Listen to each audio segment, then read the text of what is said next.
Thank you so much, Cliff, and thank you everyone for joining us this morning for this electronic version of the TACIR committee on Thursday, November 5. Dr. Lippert, as I understand it, our first action needs to be the adoption of the minutes of our September 2020 meeting. We do need to take roll before that, Mayor. And two, by the way, Cliff, if I could have just a personal privilege of we are thinking of and sending our best wishes towards Chairman Carter, who could not be with us this morning. And I'm thankful that the staff has helped the Vice Chairman to be able to be here this morning, but we are thinking of and sending our best wishes to our Chairman. Thanks, Cliff. Thank you, Mayor. April, if you could call the roll, please. Mayor Anderson. Anderson here. Commissioner Arnold. Hey, I'm here. Mayor Bickers. Here. Mayor Bradshaw. Here. Mayor Brooks. Here. Representative Carter. Not here. Mr. Clifton. Here. Representative Crawford. Deputy Commissioner Paula Davis. Here. County Clerk Mary Gaser. Here. Mayor Holland. Here. Could you hear me? Yes, ma'am. County Executive Jeff Huffman.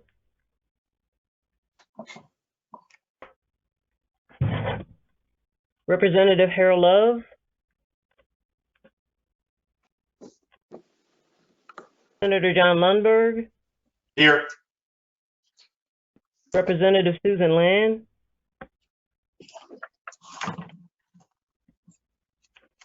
Mayor Keith McDonald. Representative Antonio Parkinson. Mr. Jeff Peach.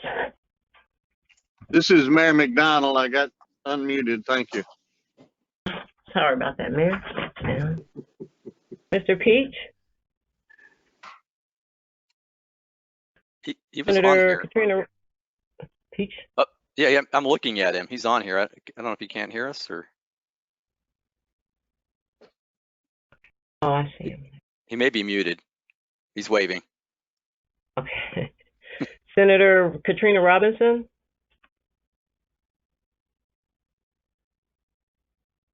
Mayor Terry Frank. Here. Mayor Larry Waters.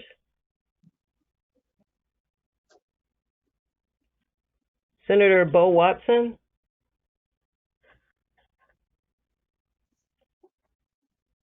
Someone for Justin Wilson's office. Lauren Spires. I see Lauren. Present. Lauren Spires there. Yes, present. Senator Ken Yeager. Senator Jeff Yarbrough. Here. Did I miss anyone? That's the roll, Dr. Lippert. Thank you, April. Hello, this is Larry Waters. I'm here. Okay. Thank you, Mayor. Where is muted? Okay. So I believe we have a quorum, Mr. Chairman. Thank you. We're grateful that everyone could join us who is able to join us electronically this morning. And as I prematurely said a few moments ago, I think our first order of business is to adopt the minutes of the September 2020 meeting. That is under tab 1 if you're following along on the docket packet information. And I believe, as I understand, Cliff, that we can accept those minutes of the September 2020 meeting without objection. That's my understanding. Yes, Mr. Chairman. Is there any objection to the acceptance of the meeting Minutes, September 2020, as presented. Without objection, those minutes are accepted and approved. That takes us to tab 2, which is Commission and Staff Update. Dr. Lippard, please proceed. Thank you, Mr. Chairman. Before doing that, I need to read the statement of necessity for this meeting, since it's a remote meeting. Pursuant to Tennessee Code Annotated Section 410-105A, the Tennessee Advisory Commission on Intergovernmental Relations is to hold meetings quarterly and at such other times as it deems necessary. To meet this requirement, the Commission scheduled a meeting for today, November 5th, 2020. Because of the COVID pandemic and related safety protocols, it was determined that a physical quorum of the members could not assemble in person. Therefore, the Commission chose to meet via teleconference. Moving on to tab 2, Mr. Chairman. The Commission and Staff Update. First of all, this month we are bidding farewell to our longtime TACIR member, Mayor Brent Greer of Henry County, who chose not to seek re-election this cycle. After serving as county mayor since 1998, I think Mayor Waters may be one of the few to have longer tenure. Mayor Greer served on the commission for 18 years, and over that time he's been one of our most active and engaged members. He's particularly been engaged in issues related to TVA, etc. A resolution commemorating Mayor Greer's service to the state and to the commissions attached, and I believe, Mr. Chairman, we can also adopt that without objection. Thank you, Cliff. And the full presentation or proclamation is there in the tab as well, the resolution honoring Mayor Brent Greer, and he has been a very valuable part of TACIR for the many, many years that we have all served in different capacities. So without objection, we will accept this resolution. If there's anyone who objects, please state so at this time. Without objection, the resolution has been approved. Thank you, Cliff. Yes, sir. So replacing Mayor Greer as the Tennessee Development District Association representative on the commission is Anderson County Mayor Terry Frank. Mayor Frank has served as county mayor since 2012 and has already been an active member at our local government meeting. So please join us in welcoming Mayor Frank to the commission. And yes, next, moving on to an item that will require a vote, Mr. Chairman, we're asking for the members' approval on the proposed addition to the Commission's bylaws that was described at our last meeting. This change recognizes the existence of the new legislative referral process developed in the House last session and formalizes the process for approving requests by Commission members. The language referring to the referral process by the General Assembly has been left intentionally somewhat vague in case it changes over time, and because, as discussed last meeting, the Senate has not, as of yet, adopted a comparable referral process to that developed by the House. And with your approval, Mr. Chairman, I'll read the proposed article addition to the bylaws at this time, and then ask for a vote. Please, thank you. And will this vote be roll call vote, Mr.? Yes, with remote meetings, they all have to be a roll call vote, Mr. Chairman. Great. I believe this will be the only roll call vote we require today, though. Thank you. So articles, the proposed addition is Article 8 to the bylaws of the Tennessee Advisory Commission on Intergovernmental Relations. And the section is a process for adoption of studies into the TACIR work program.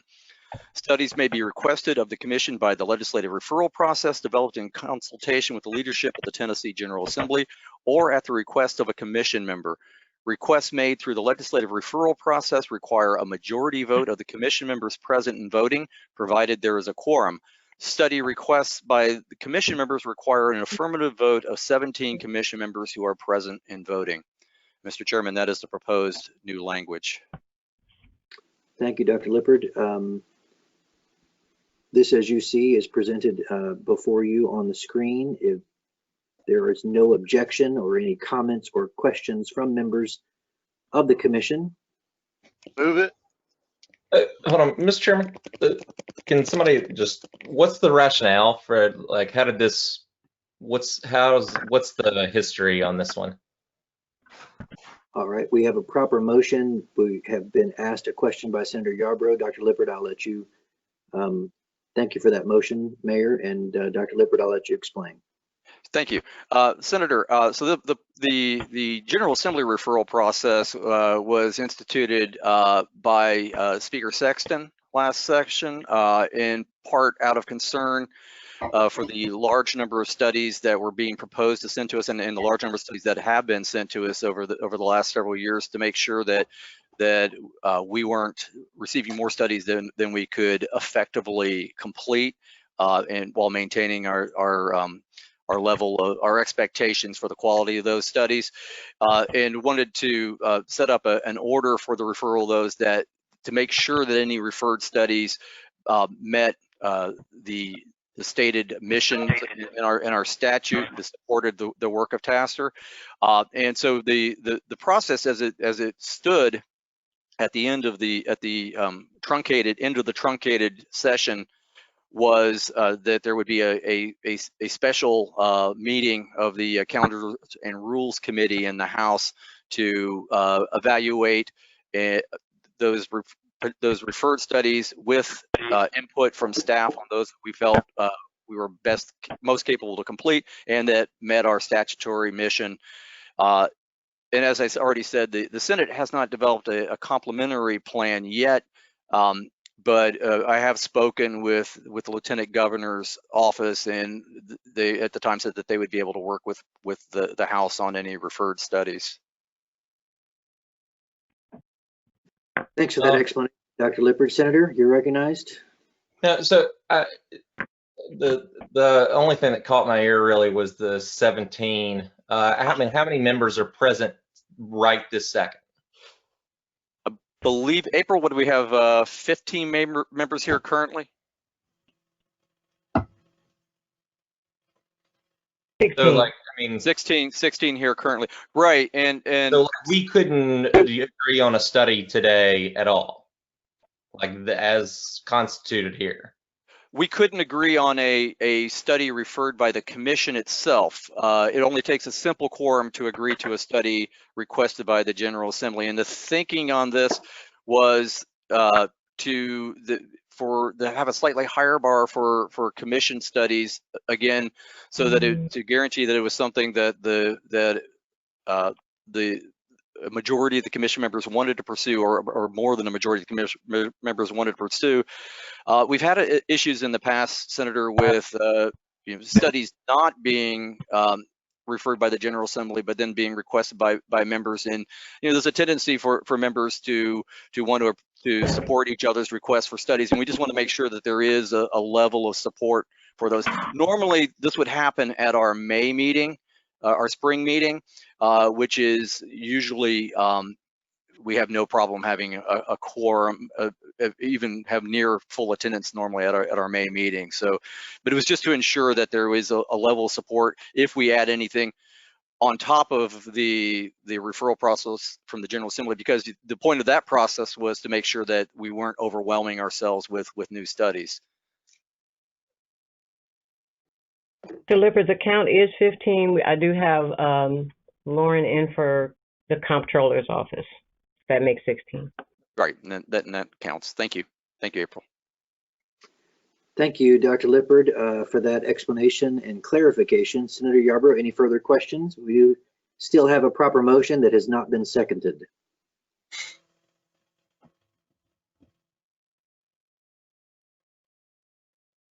I'll second it. This is Larry Waters. All right, we do have a proper motion, properly seconded. Are there any other comments or questions? We've heard from Senator Yarbrough. Are there any other commission members that would like to speak prior to the vote?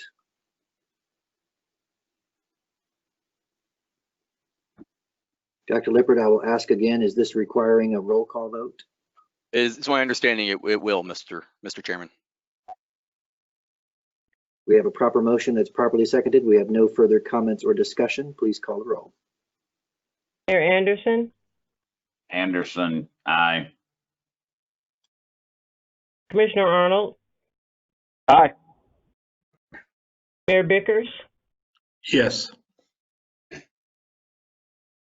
Mayor Bradshaw, I'm an aye.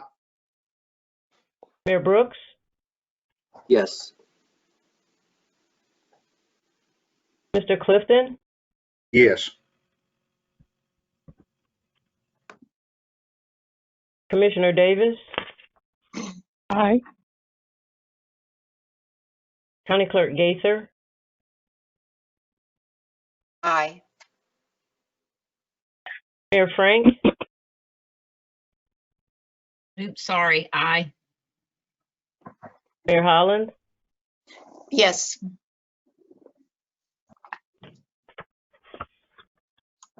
Senator Lundberg, Aye.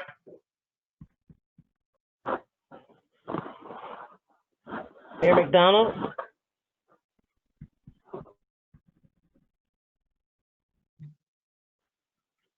Aye. Mr. Peach, Aye. Mayor Waters, Aye. Senator Yarborough, Yes. did I miss anyone? Yes, ma'am. Representative Harold Love. Thank you, Representative Love. I will have you down. And how would you vote, sir? Aye.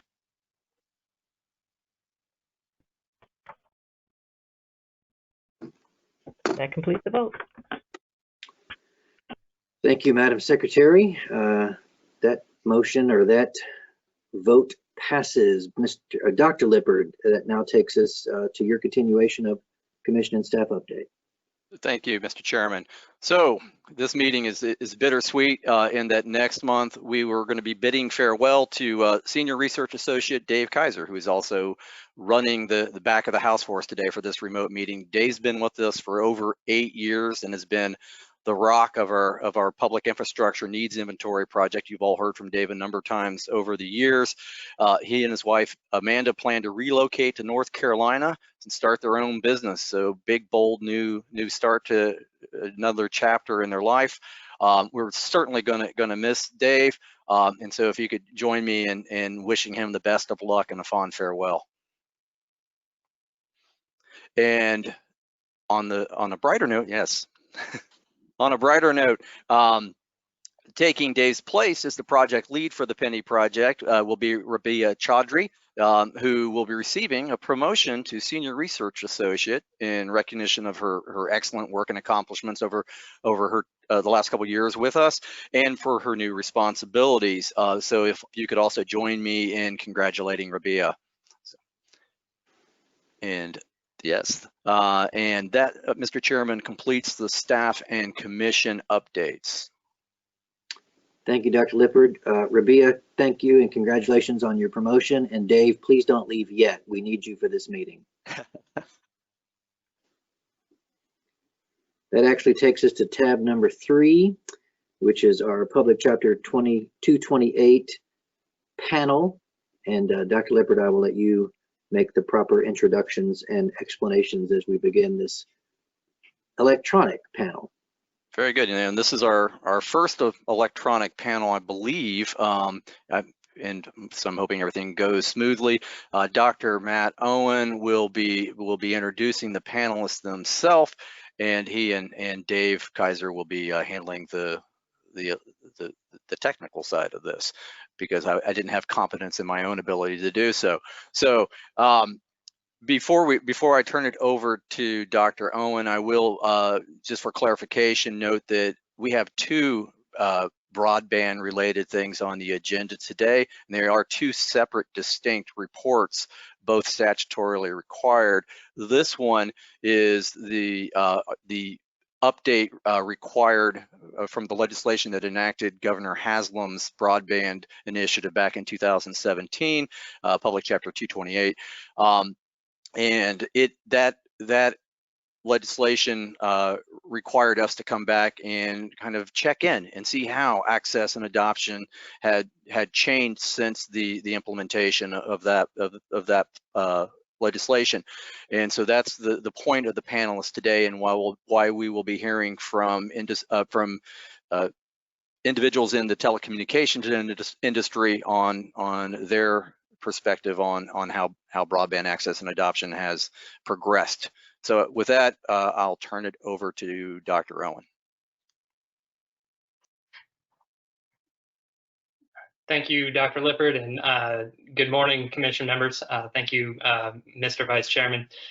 So as Dr. Lippard mentioned, today's panel, representatives for broadband providers will be participating in a discussion of the progress that has been made in expanding broadband access since the Commission's 2017 report. As well as discussing the challenges faced when trying to fill the state's remaining coverage gaps. Staff would like to, just at the outset, staff would like to thank our panelists for their time and for their being gracious with their time with us as part of our research. With that, I can introduce our panelists. First, we have Andy Mackey, Vice President of External Affairs for the Big South region for Comcast. Jeremy Elrod, Director of Government Relations for the Tennessee Municipal Electric Power Association. Joelle Phillips, President of AT&T Tennessee. Lisa Cope, General Manager and CEO of Ben Lomond Connect. And Mike Knotts, Vice President of Government Affairs for the Tennessee Electric Cooperative Association. And I had listed panelists in alphabetical order by first name, so I apologize if they would prefer to go in a different order, but I'll leave that to you, Mr. Vice Chairman, or to Dr. Lippard. Thank you again to all our panelists for being with us today. So without objection, Mr. Chairman, I recommend we go in the order listed.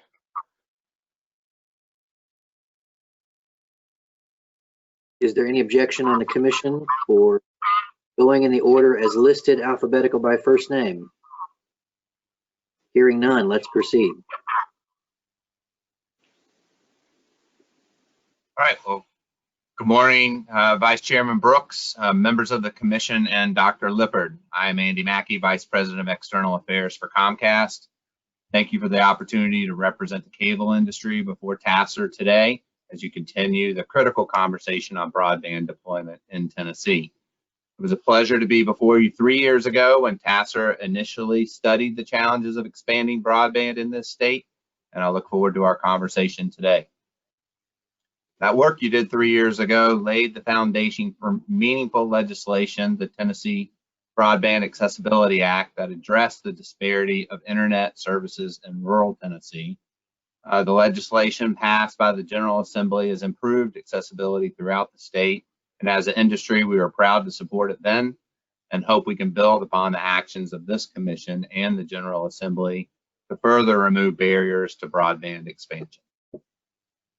As before, cable broadband providers are committed to being part of the solution to connect all Tennesseans to a reliable, high-speed broadband network. By example, in the past 9 years, our industry has invested approximately $2.6 billion in infrastructure and technology in Tennessee alone.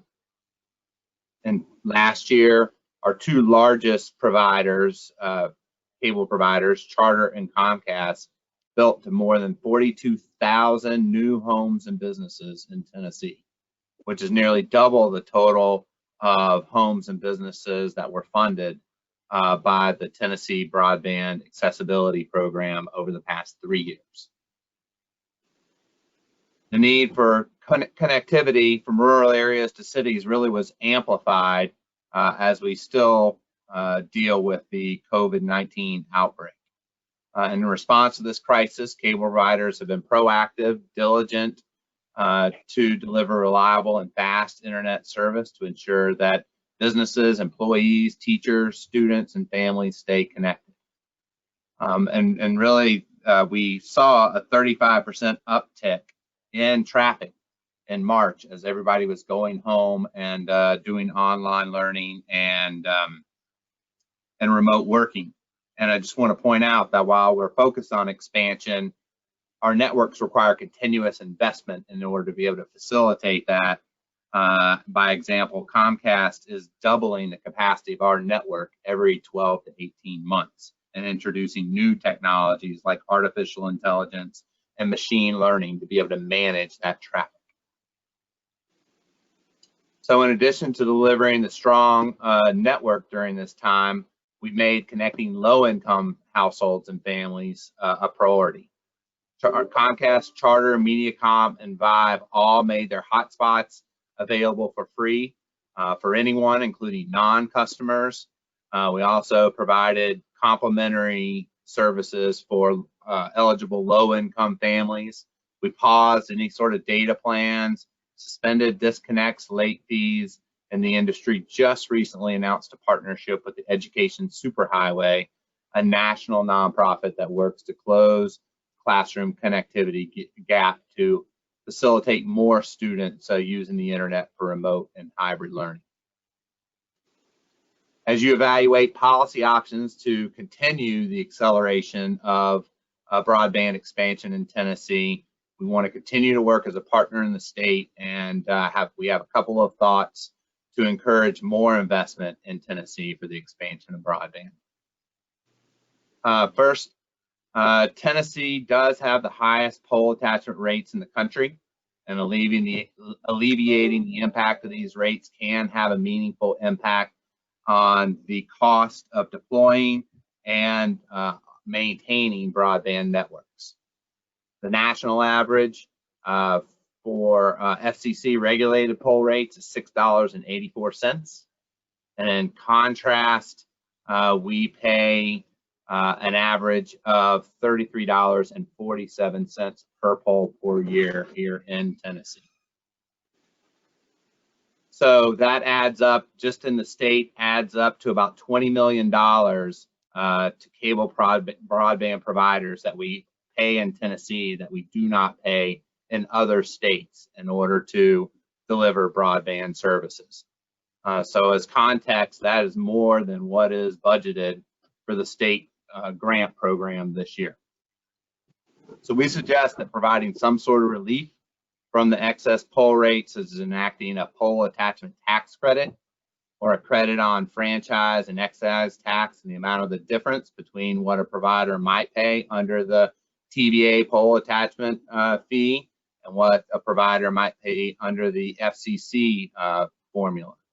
Could make more resources available for broadband expansion in rural areas. So this idea really is intended to build upon the tax credit recommendation that this panel made in 2017. TACIR also recommended that the Department of Economic Development create a broadband grant program to incentivize providers to build in non-served areas. Of course, that program was created, has been very well structured. Many in our industry have participated in the program, and I can personally say that the structure is outstanding. The staff has done a great job in terms of administering the program, and we recommend other states, as they're considering options, talk to ECD as to how that is done. We do suggest that ECD diversify the selection committee to include other members beyond ECD staff. Another recommendation is with regard to the Broadband Ready Community designation, which was another TACIR recommendation that was adopted by the General Assembly.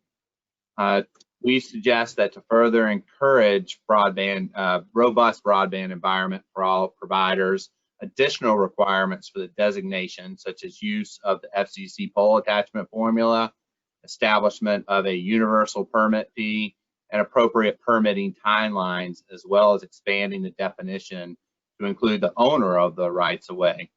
Establishing fair and consistent processes for permitting and right-of-way access would remove unnecessary barriers to broadband deployment. Tennessee could incentivize communities to become broadband ready by requiring the designation as an obligation to receive a broadband grant, as well as other state programs such as ECD's fast track funds. So as I've said, electric providers dictate the costs as well as the terms and conditions to attach to their poles. As a result of some of the policy changes over the past 3 years, we're seeing more of these electric providers be competitors to ISPs.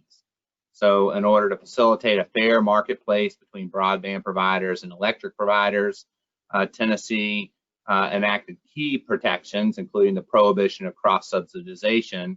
However, transparency of processing permits, decision-making, including an avenue for appeal, are needed to ensure current protections are being adhered to.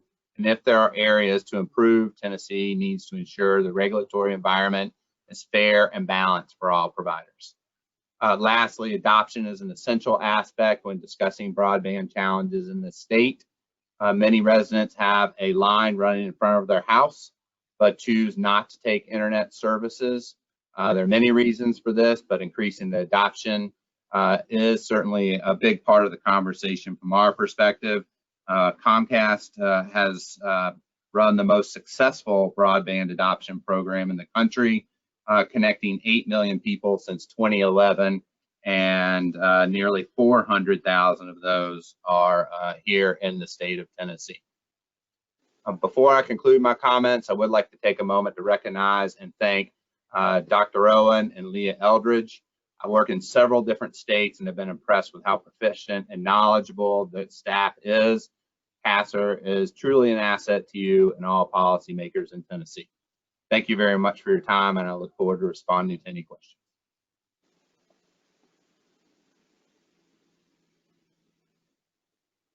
Mr. Chairman, if I could recommend, if a member has a question at this point, they can certainly ask it. It might be beneficial in order to keep panelists from stepping on each other's toes in their answers. If we hear from the panelists first and then take questions at one time. Thank you, Dr. Lippert. I actually would agree. I'm taking copious notes about the questions that I am putting together, and I do agree that we should wait until the end unless there is an urgent matter of something that's tangent to the person speaking. Let's hold the questions until the end.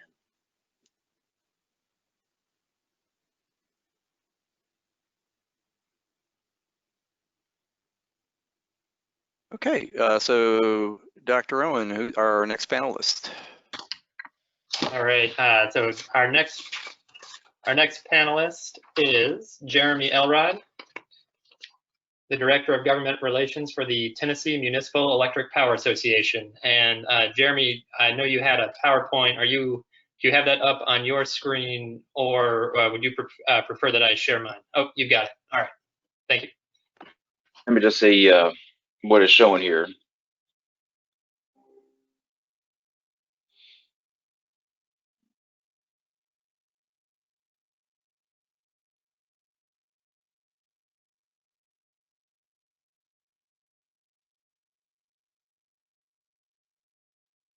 I'm just trying to make sure that I have the right thing on the screen in front of you.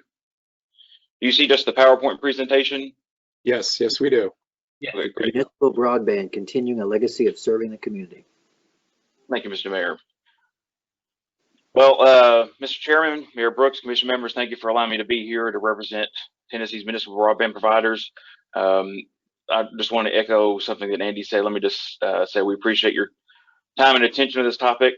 We especially appreciate Dr. Matt Owen's time and commitment to working on this and talking with us over the years as we've talked with Dr. Owen regarding broadband, along with small cells, that is later on in your agenda. His dedication to his work and to understand these issues is clearly evident. So we really appreciate him and everyone on the commission. First, let me just start with some information about municipal electric systems in general. When the TVA Act was passed in 1933, the state passed its own statute that governs municipal electric utilities in 1935. Today, there are 60 municipal electric utilities that serve 2/3 of the state's electric customers. We serve large urban cities, suburban areas, small towns, and rural counties and communities. We are community-owned entities run by cities that operate on a not-for-profit basis while paying over $200 million in pilot payments to local governments each year. In meeting the needs of their communities, over half of Tennessee's municipal electric utilities offer other services, including water, wastewater, natural gas, and broadband, which is why we're here today. As some municipal electric utilities serve their communities, some have provided electric service for over 80 years, and it's their mission of meeting the needs of their community that led some municipal electric utilities to offer broadband service. Legislation was passed in 1999 by the General Assembly to allow municipal electric utilities to offer cable television and internet service. And over the years, the mission to bring more reliable electric power coincided with the need for more access to broadband, better service, and reduce costs to customers. Infrastructure to provide benefits to both electric service and broadband service run the best on fiber optic infrastructure. And not only do fiber optics deliver the most robust communications and internet, but they are also necessary to move power systems into the future. Smart grid power management systems made possible by fiber optic networks reduce outage minutes by as much as 50%, which is important because it saves people and businesses millions of dollars in lost productivity and goods. Fiber optics enable us to remotely read meters, turn customers' power on, and perform some maintenance, all of which reduces pollution by not having to drive trucks around the system, which results in 300,000 miles less per year on average. An electric utility with robust communications and smart grids technology is attractive also for economic community development reasons, particularly for larger industries that need the reliability of their power supply. Today, over 1 million Tennesseans are served by a municipal electric system that also offer broadband service. Municipal broadband providers are funded solely by customers purchasing services. Municipal broadband providers do not receive any tax money from local government. In fact, they pay local taxes in the form of $6.5 million a year in pilot payments to local utilities from broadband providers. In some cases, municipal fiber optic providers have won federal and state infrastructure grants, the same kind of grants that private providers or cooperative providers have received to incentivize them to build out infrastructure. Many infrastructure investments only offer an indirect return on investment through community growth, but community fiber networks pay for themselves through subscriber services and increased economic growth. Municipal broadband is a successful business model as mature systems have proven, while some of the newer providers that have recently gotten into offering these services are early in the rollout of their business plans. A couple examples I would like to highlight: Bristol, Tennessee Essential Services in East Tennessee, of course, currently has no debt. Jackson Energy Authority in West Tennessee is making upgrades and improvements out of cash without having to let new debt. Irwin Utilities, which just a couple years ago started offering broadband service to their customers, is scheduled to finish out rolling out broadband to all of its customers in its entire service area early next year. And throughout their entire rollout, they have not had to take on any debt, which has saved the customers and the utility considerably. These are a list of the current broadband providers. Most of them offer fiber optic service to customers throughout the state. Take a look at their EPB: Chattanooga, Bristol, Jackson, Clarksville, Tullahoma, Morristown, Columbia, Irwin, and several others. And they offer, most of them offer gig service to all of their customers. Some of them are, as I said, just rolling out their service to their service territory, and some of them have service to their downtown business areas. And Dixon is noted here, is looking at offering broadband service, and there are likely more to come soon. Municipal broadband providers are also serving their community in various ways besides just offering broadband service, and offering free internet in public housing communities with local partnerships in Jackson. EPB offering no-cost home internet for students that are on free or reduced lunch. CDE Lightband in Clarksville, assisting the local school system this year when they went to virtual schooling in a very quick manner. Newport Utilities have a public Wi-Fi access at every public school in their service area. And just for the Commission's information, here are a couple of slides on internet usage during COVID-19. This one is in Bristol, Tennessee. In the blue graph, you can see the average internet usage during a day that peaks in the evenings.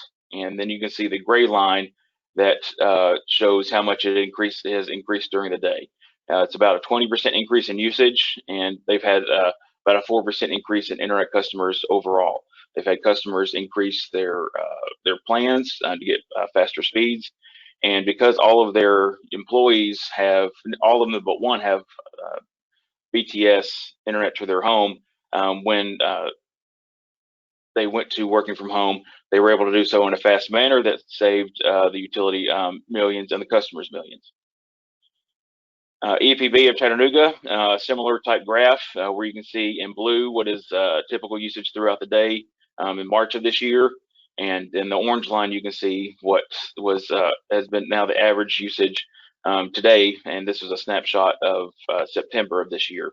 So you can see how much it has increased. They have about a 48% increase in daily volume with a 29% increase in peak usage. And they've also seen an increase in subscriptions to higher speeds, as most people have about 12 devices in their homes.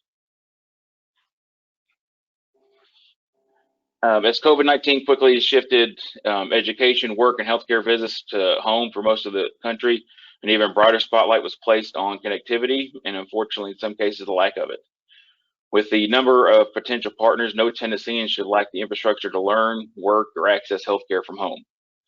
As the legislature and TACIR consider more of what might be done to ensure Tennesseans have robust connectivity, our association supports the removal of any remaining barriers to high-speed broadband expansion to every home and business in the state. In particular, anyone looking to offer or expand broadband service should be more easily able to partner with current municipal providers, including providing retail service to these customers.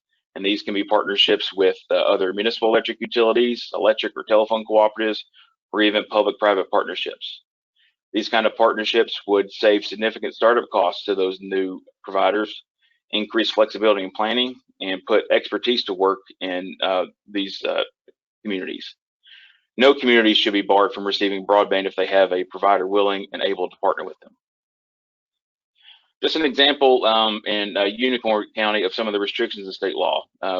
Municipal broadband providers are restricted from to only offering broadband service in their electric service area. So if you're an electric customer, you're able to get broadband service from that from your municipal electric provider.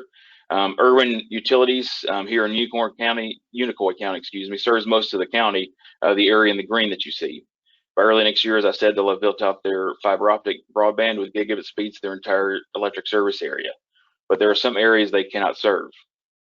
The area in pink to the south is an electric cooperative based in North Carolina that is scheduled to get this area built out in the future. But in the north, there are 3 areas in Unicorn County that Irwin Utilities cannot serve. Elizabethton Electric System serves this area in orange, and Mountain Electric serves this area in yellow.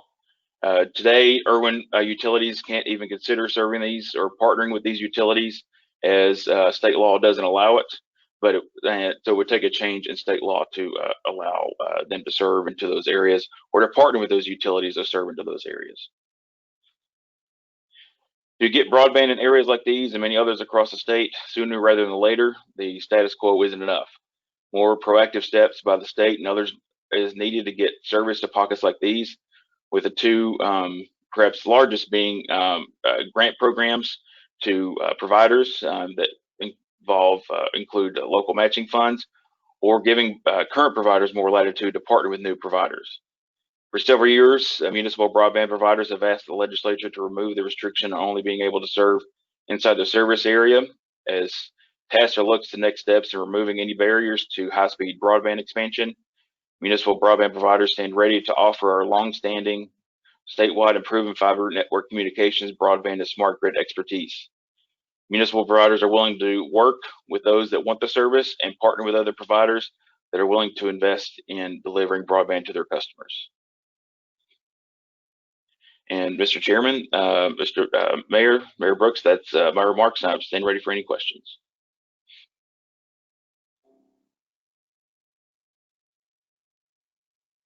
unmute myself. Thank you, Mr. Elrod, for that presentation. Just like with Mr. Mackey, unless there is a question directly about your presentation, we will ask Dr. Owen to introduce our next panelist. Good information, Jeremy.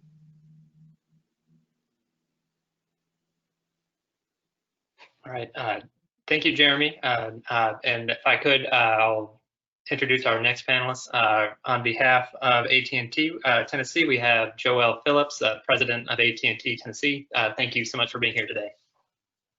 Thanks, Dr. Owen. Glad to be here, and I will definitely echo the comments of the other panelists that my colleagues in other states are certainly envious that Tennessee has TACIR, and I frequently share the work product of this group with other states because it's such great quality, and so we're really grateful to be here today and grateful for all the good work that TACIR does.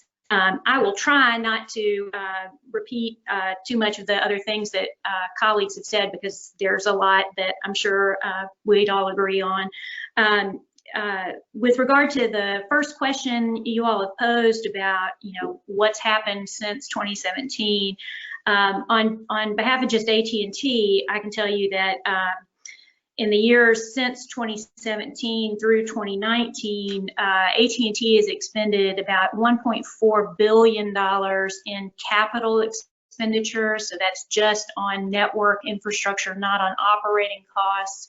We've continued to spend about $1 billion a year with Tennessee vendors on operating costs in the state. But that capital expenditure has gone to support infrastructure that delivers a pretty diverse portfolio of broadband technologies. And I think thinking about the importance of technology neutral policies and the way TACIR has been a great benefit to Tennessee.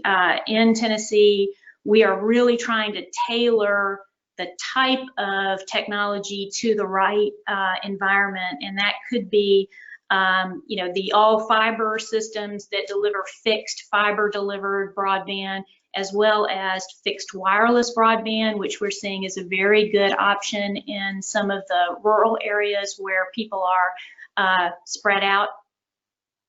And then of course, mobile broadband, which is becoming, more and more a part of everybody's life as we rely on smart devices that we take with us from location to location. All of those technologies do rely to some extent on some of the same infrastructure. Some of that infrastructure are, poles and electronic cabinets and that sort of thing, but they all require a fiber-based backhaul support system. To date, we have at AT&T deployed about 3.5 million strand miles of fiber in just Tennessee, and that's just AT&T. So, along with the other industry partners, we've seen a lot of infrastructure deployment. AT&T is also partnering with federal government on a wireless broadband network called the FirstNet network. That is a project that came out of the 9/11 Commission's recommendations that we try to create a network that first responders could use to connect with one another in times of emergency. We were very happy to have the opportunity to build that network for Tennessee and around the country because it enables us to take advantage of some additional spectrum. That spectrum is incredibly important to us as we deliver wireless broadband, both mobile and fixed. By the end of this year, we will have brought online about 1,000 FirstNet locations, infrastructure locations in Tennessee. In some cases, that's new cell towers. In other cases, that's new antenna or electronics on existing sites, but all of that supports and is also utilized in ordinary mobile broadband applications. TACIR reported in its last report about AT&T and other companies' participation in the FCC's broadband program called the Connect America Fund that supported providing some additional cost support for those companies who were willing to build to the most rural and most expensive to serve locations. AT&T had committed to building about 82,000 Tennessee locations in those rural areas. We've done better than that so far. We're at 90,000 locations in those rural areas. Those areas, as I said, are the most remote and most rural areas of the state. They are in 70 different counties, and I'm happy to follow up individually with anybody to talk about where the AT&T locations are in your particular areas. Adoption has obviously been a long-standing concern for the industry. Of course, that's what fuels our ability to keep deploying. And particularly, I think, I'm hopeful that a silver lining on the COVID challenges will be how many folks have better understood the importance, the necessity of broadband connectivity. In an effort to try to meet that need, like our other partners, we also have low-cost broadband, like $10 a month broadband available for families who are eligible for SNAP benefits. And we are seeing a lot of folks taking advantage of that. That kind of program is, I think, another type of program that state policymakers might think about supporting in the future. One thing I also want to describe about that I think is relevant to deployment and growth of broadband in Tennessee is that as the technology has changed and as our industry has changed and our companies are doing more and more things, that is opening up more opportunities for us to partner with entities that maybe in the past we saw solely as competitors. I've been very pleased to work with the electric cooperatives and the municipal broadband providers this year in exploring ways that AT&T with its new content portfolio might be able to make it less expensive for those entities to offer a content product to their subscribers. And, I think Tennessee has been wise not to limit the kinds of activities that the private sector providers can engage in, because as our businesses continue to grow and we offer new and different services, it does give us more incentive to work with our colleagues, both in the private sector and in the municipal or electric cooperative sector, because there are more ways in which we can productively work together. So I think that's going to be a good thing for continuing to incentivize kind of innovative partnerships across the spectrum of provider.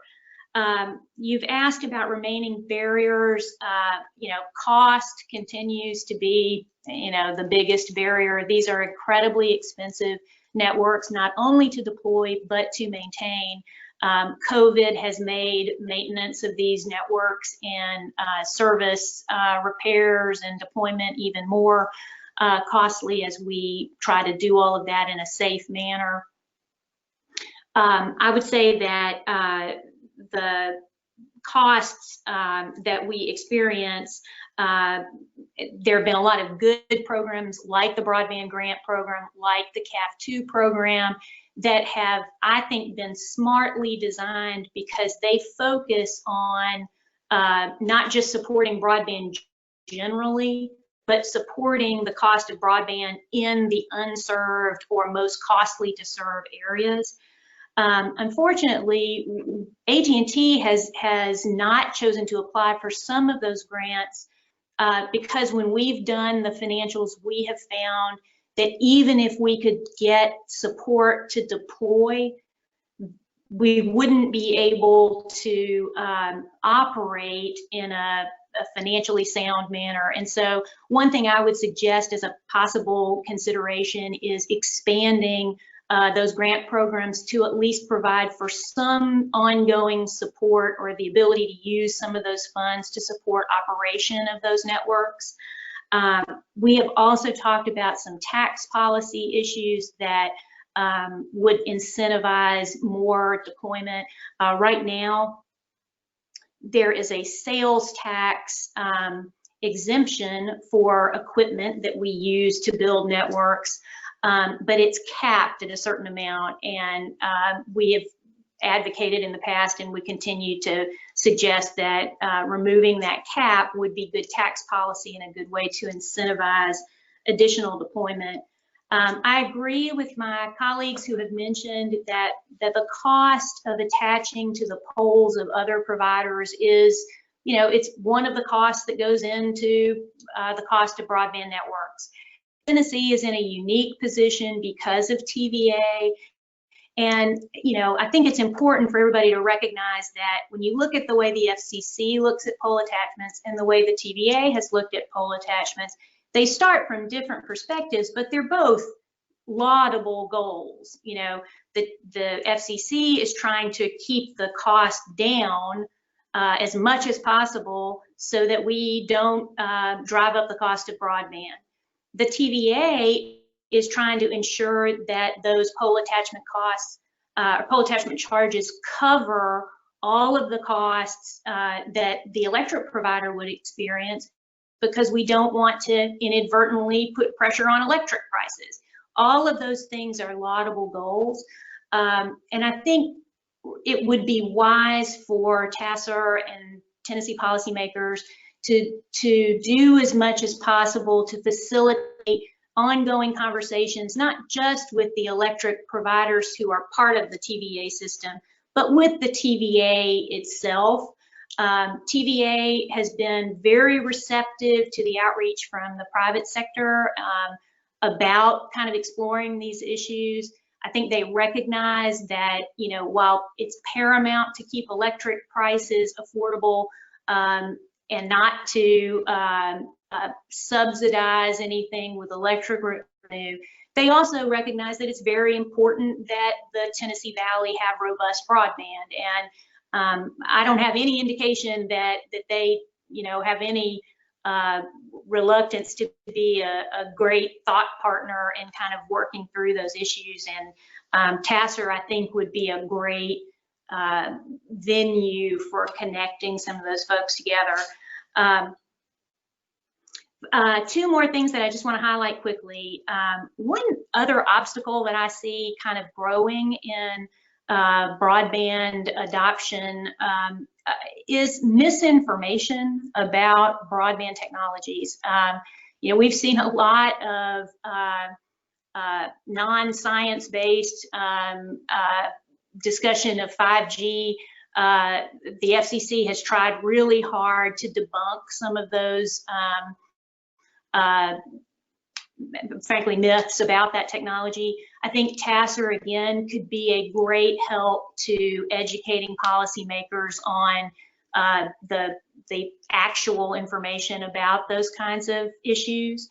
And another place that Tennessee policy may not sound like it's broadband policy, but it certainly is our education policy in Tennessee. Education drives our workforce development, our workforce preparedness.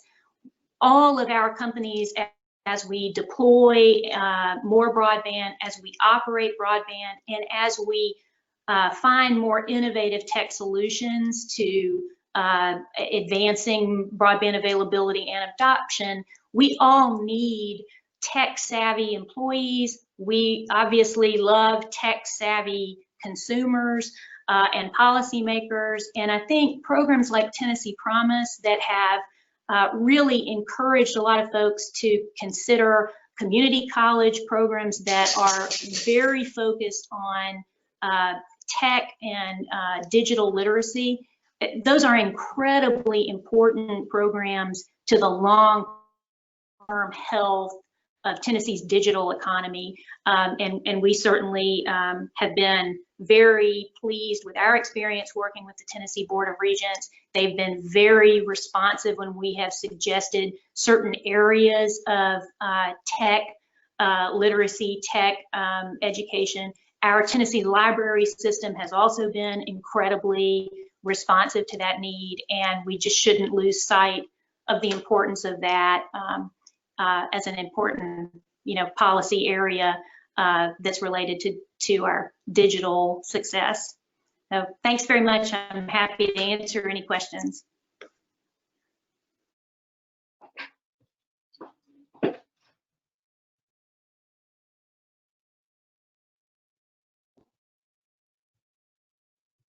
I believe you're still muted, Mayor. Thanks, Cliff. Thank you, Ms. Phillips. I've got a few questions. I've jotted some notes down, but like the other presenters, we're going to wait, which would allow Dr. Owen to introduce our next guest. Thank you, Mr. Vice Chairman, and thank you, Ms. Phillips. Our next panelist is Lisa Cope, the General Manager and CEO of Ben Lomond Connect. Thank you, Lisa. Thank you, Matt. Good morning. Thank you for allowing me to be here and to participate on this panel. I'm very honored to submit some comments to TACIR and do that on behalf of the Tennessee Broadband Association. First, I want to give you just a little bit of the information about our association. We're comprised of several commercial and cooperative companies which provide broadband and other telephony services to individuals and businesses across the state. Our group deploys over 49,000 miles of fiber, and we cover 47,000 square miles of service territory, and our gross investment in property, plant, and equipment somewhere in the neighborhood of $1.6 billion. The Tennessee Broadband Association members serve subscribers in some of the most rural areas of the state, which are also, as you've heard, some of the highest cost locations to serve, often serving between 4 and 10 subscribers per route mile, and sometimes as low as 1 subscriber per route mile. Just for a little reference, at Ben Lomond Connect, since January 1 of this year, our net broadband subscribers have increased by well over 8%. Just since January 1st of 2020. Further solidifying to us and our group that this service is not a commodity, it is truly a necessity. At Ben Lomond, we have invested $50 million since 2017 in our service area.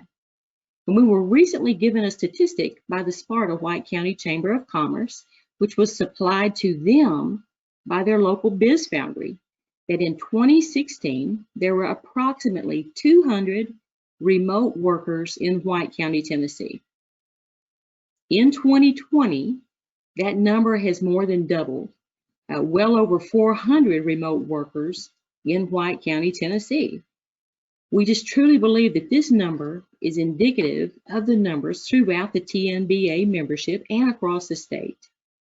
The Tennessee Broadband Accessibility Act has a grant component that was established with the Act, which has been the impetus needed to firmly deploy solutions in areas that would otherwise just not have been feasible to serve. It's also made it easier to partner with seemingly traditional and somewhat non-traditional friends throughout the state. Several of the communications companies have formed relationships and are partnering with electric cooperatives, municipals, and one another. Electric partners are looking for trusted, experienced broadband providers in many cases and to work collaboratively to meet the needs of the residents in our state. We're all looking to achieve the scope and scale needed to increase efficiency for everyone. You've heard some of those numbers and the ongoing operational numbers by other panelists on the group. These partnerships have helped customers achieve connectivity with, in our case, a fiber to the premise solution today. And the knowledge and the experience that we bring to the table has helped numerous providers evaluate the feasibility of deploying and providing service to customers within their footprint. And that may not have happened without this act. Collaborations have also been formed with city and county governmental entities, searching for solutions for their residents. I like to tell you, some of these situations aren't a traditional partnership in that sense of the word. The relationship can be as basic as simply the city or the county selecting a local provider that's completely vested in that region, entering a long-term service contract with them, which creates sustainable revenue and makes expansion plans very possible. It can also be something along the lines of providing the infrastructure, working with an experienced partner to manage that very network. The key to this is to find creative ways to make the broadband dream happen. And it may not always be the first conversation that arises, but we found that we just need to keep talking, and we are. Tennessee Broadband Association members are also working with some non-traditional partners that you've already heard about as well. Local school systems, Wi-Fi hotspots, partnering with local libraries, American Legion posts, and other locations, bringing broadband to the community for virtual learning, telemedicine, remote therapy sessions, and a host of other applications that you're all intimately aware of already. And so the Center for Business and Economic Research attributes rural counties in Tennessee with higher poverty, lower representation of college-age residents, and higher unemployment.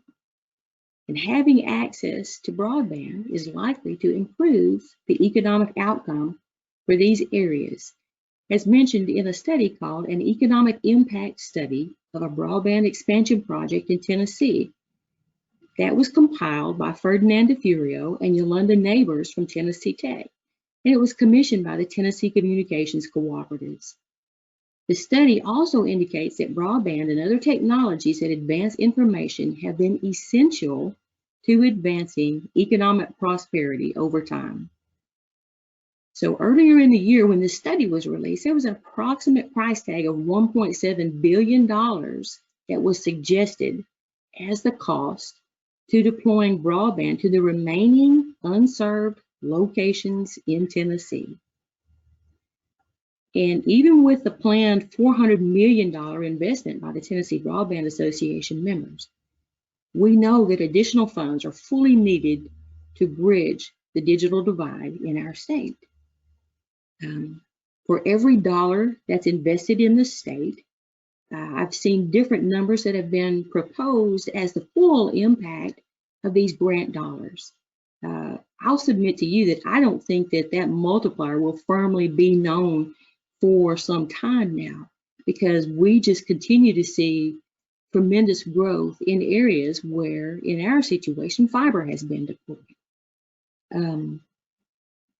The act is having its desired impact. It truly, truly is. And we humbly ask you to recommend the continued funding of the grant program and maybe even increasing it, because this is so vital to the long-term economic viability of our state and the future of our residents. And I say this as humbly as I can. This truly is a quality of life issue. And I thank you for giving me the opportunity to make some comments and look forward to questions later.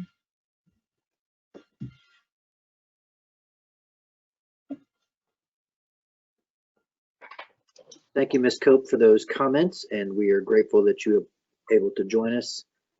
As the other speakers we have indicated, we're going to hold questions from the commission until the end, which takes us back to Dr. Owen. Matthew?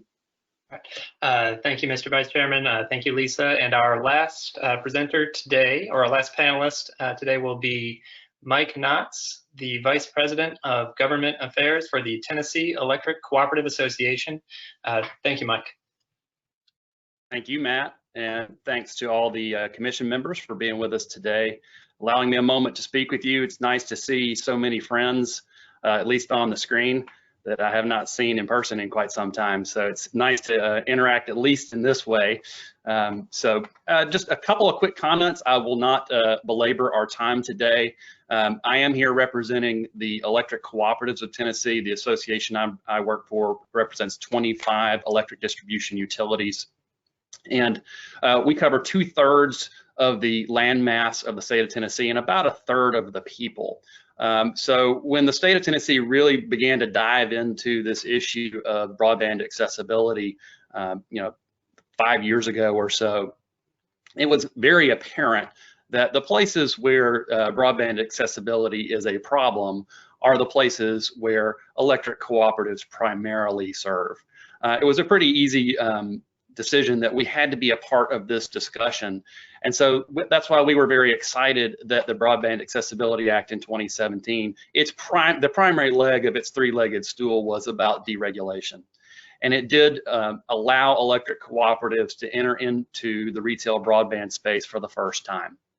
Now, I have to admit, I felt a little bit like Ken Miles. If you've seen the movie Ford versus Ferrari, there's a great scene where Carroll Shelby and Ken Miles are sitting at a diner table, and Carroll Shelby looks at Ken Miles and says, "Ford wants to build a race team to win Le Mans, and we want to do it next year." And Ken Miles just laughs at him like crazy. 1 year to win Le Mans? Well, that's a little bit how we felt in the electric cooperative community 3 years ago, because building these systems and networks, as all the panelists who have preceded me can attest to, is a huge undertaking. I am pleased to report that 14 electric cooperatives in Tennessee have entered into the broadband space in some form or another. For most of these utilities, it's the largest single capital investment that they will ever make in a short period of time. It rivals, in some cases, the complete investment they made in the electric system 75 years ago, adjusted for inflation. So these are big, bold steps, and I'm really, really excited to report to you that 14 cooperatives have done that. Now, they've done so in different ways. Some have have created subsidiaries and are full-on internet service providers, where they are providing service directly to their customers, building out full networks and operating those networks in the way that a traditional ISP does.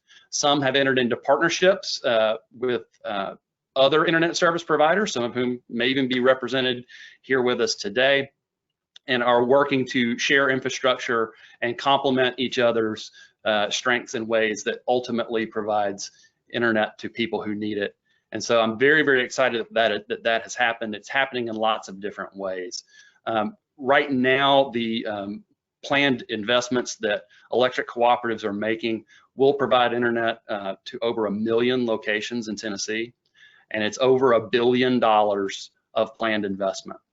And so again, thinking back to Ken Miles sitting at the diner table, those are big numbers and bold things to say for entities that have only been able to do this for a very short period of time. So I'm very proud of the people I represent and the steps they're taking. I think they're doing so prudently and are really making a difference for the communities that we serve, which are oftentimes these very, very rural and very difficult to serve locations. I will also say that some of our cooperatives are already getting close to completing their broadband builds. There are, as has been mentioned earlier, some territorial restrictions as to where electric cooperatives can serve. There's 2 primary restrictions about that.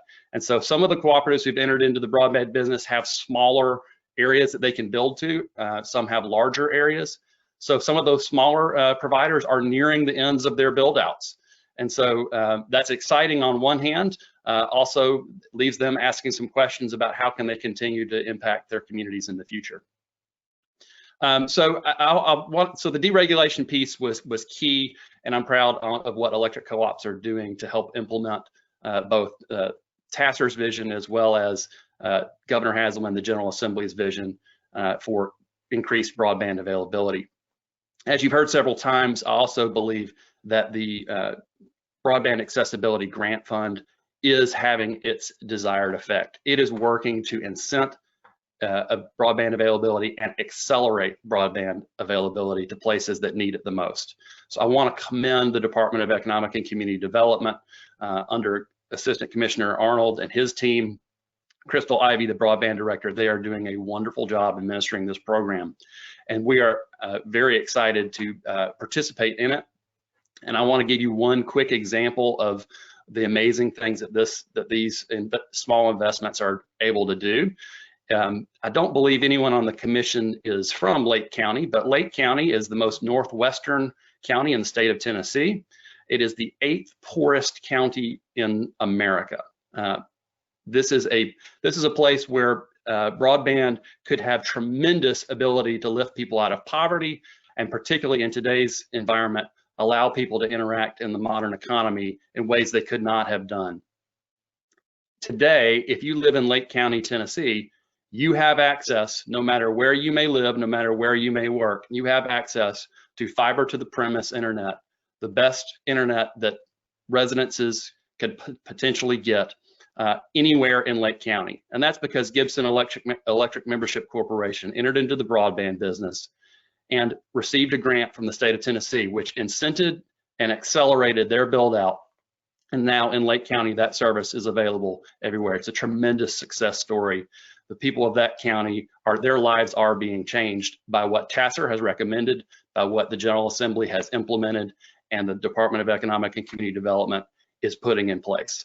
So I'm very, very proud to be a cog in that series of events that is really changing things.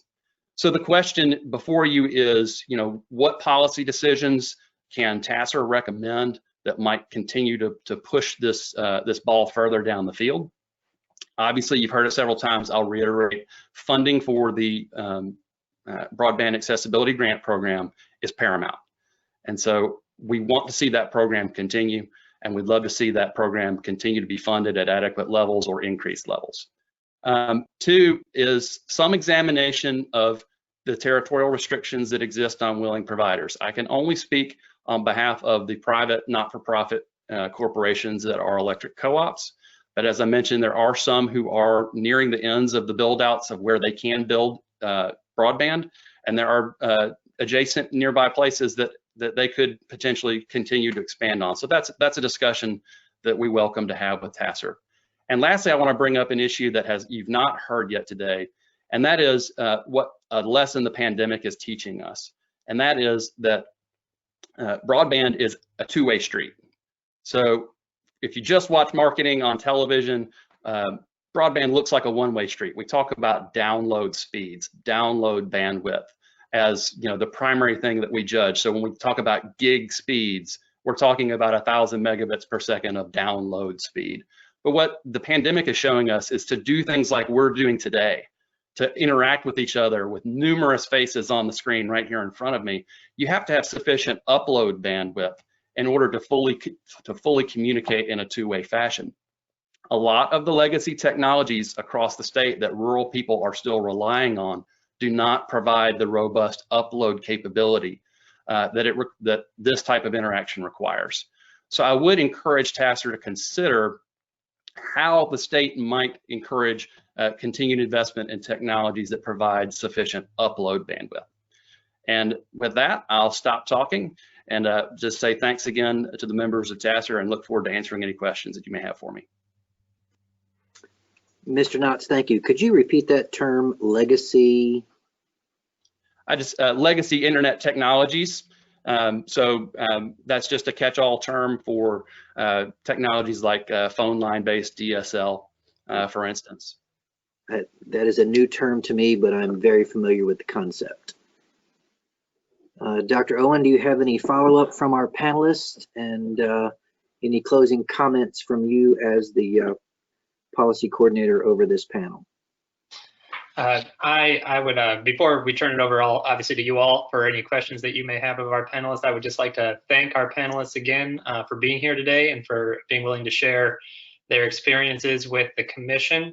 I will note, I think for our commission members, and this is just sort of the timeline for the project, is that the due date for this project, I believe, in the law was January 15th of 2021.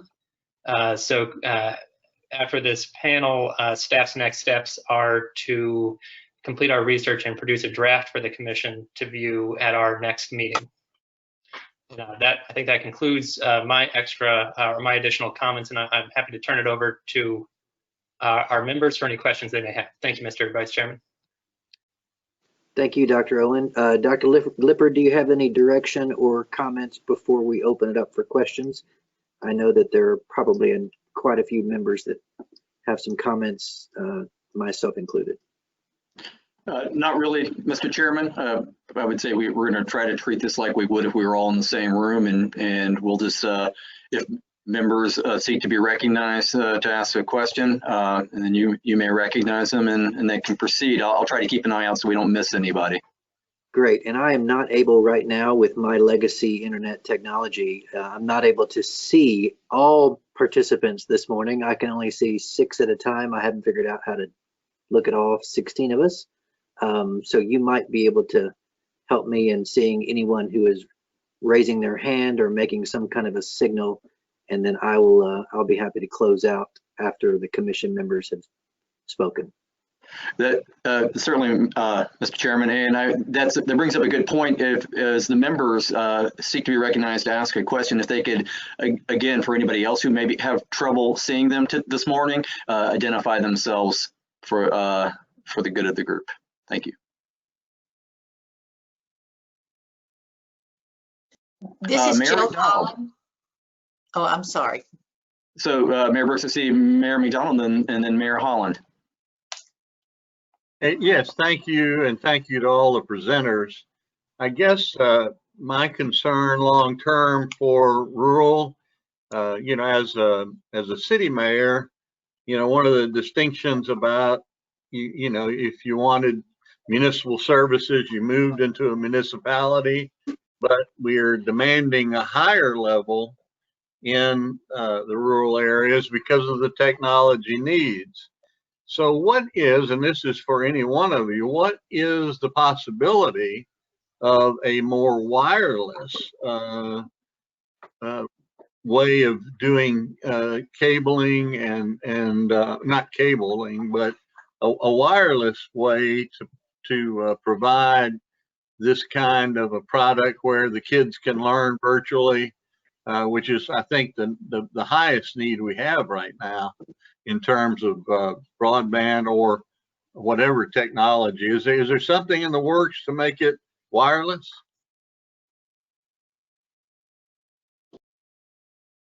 Well, this is Joelle Phillips again from AT&T, and I'll just hop in. One thing I think is very important to keep in mind is that even though we think of the various players here as associated with a particular technology, like we might think of cable as being primarily, you know, coaxial cable based, or telephone being copper wire, or, you know, electrics being using poles and wires. Honestly, all of our partners in the broadband industry are utilizing all of these technologies. Electric cooperatives have been using wireless smart metering technology for years. You know, cable companies are offering wireless services. So I think the entire industry is recognizing that part of the broadband, you know, future is going to be about tailoring a particular technology to the right situation. And there will be, I think, many situations where wireless is the best alternative.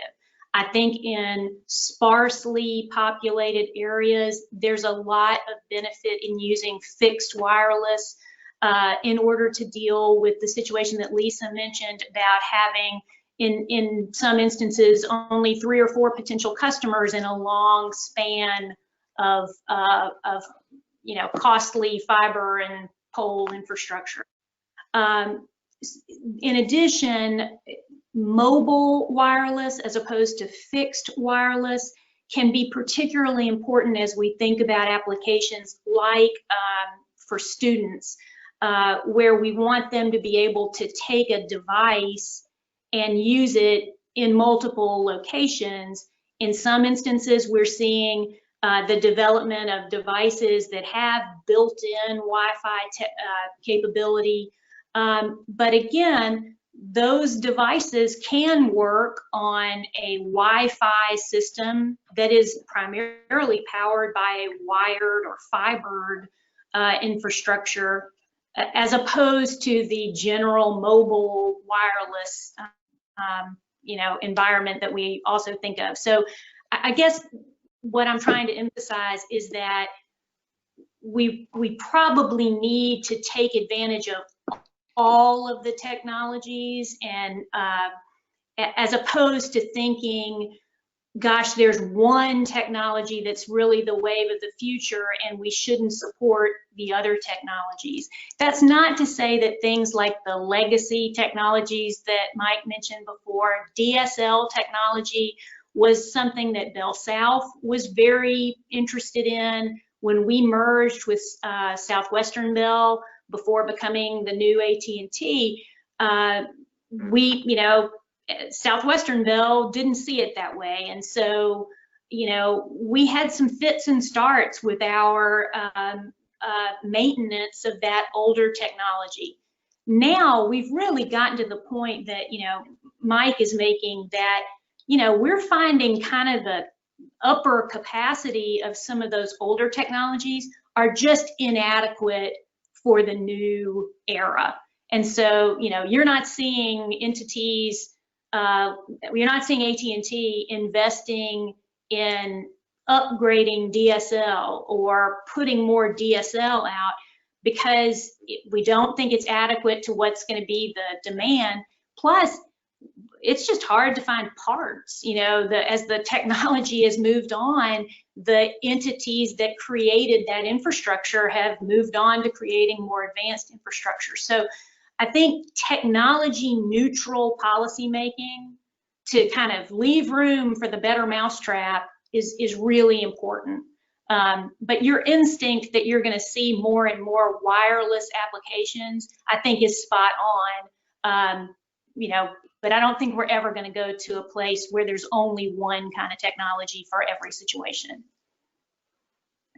And Mr. Mayor, this is Mike Knotts with the electric co-ops. I think that Joelle's conclusions are pretty accurate here. And I would also, just from a technical standpoint, point out that every wireless antenna that allows you to connect a device to a wireless signal has a wire sticking in the bottom of it.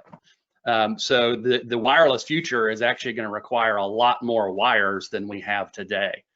So she's correct in that all the technologies are going to be required to make things happen. I will speak on behalf of our members as we have been investing in rural areas. We are building networks that are dual purpose. They are being built first and foremost to provide smart grid capability and operate the electric system, which is in a dynamically changing place. I could take an hour to describe all the things that are happening in smart grid, but I won't do that.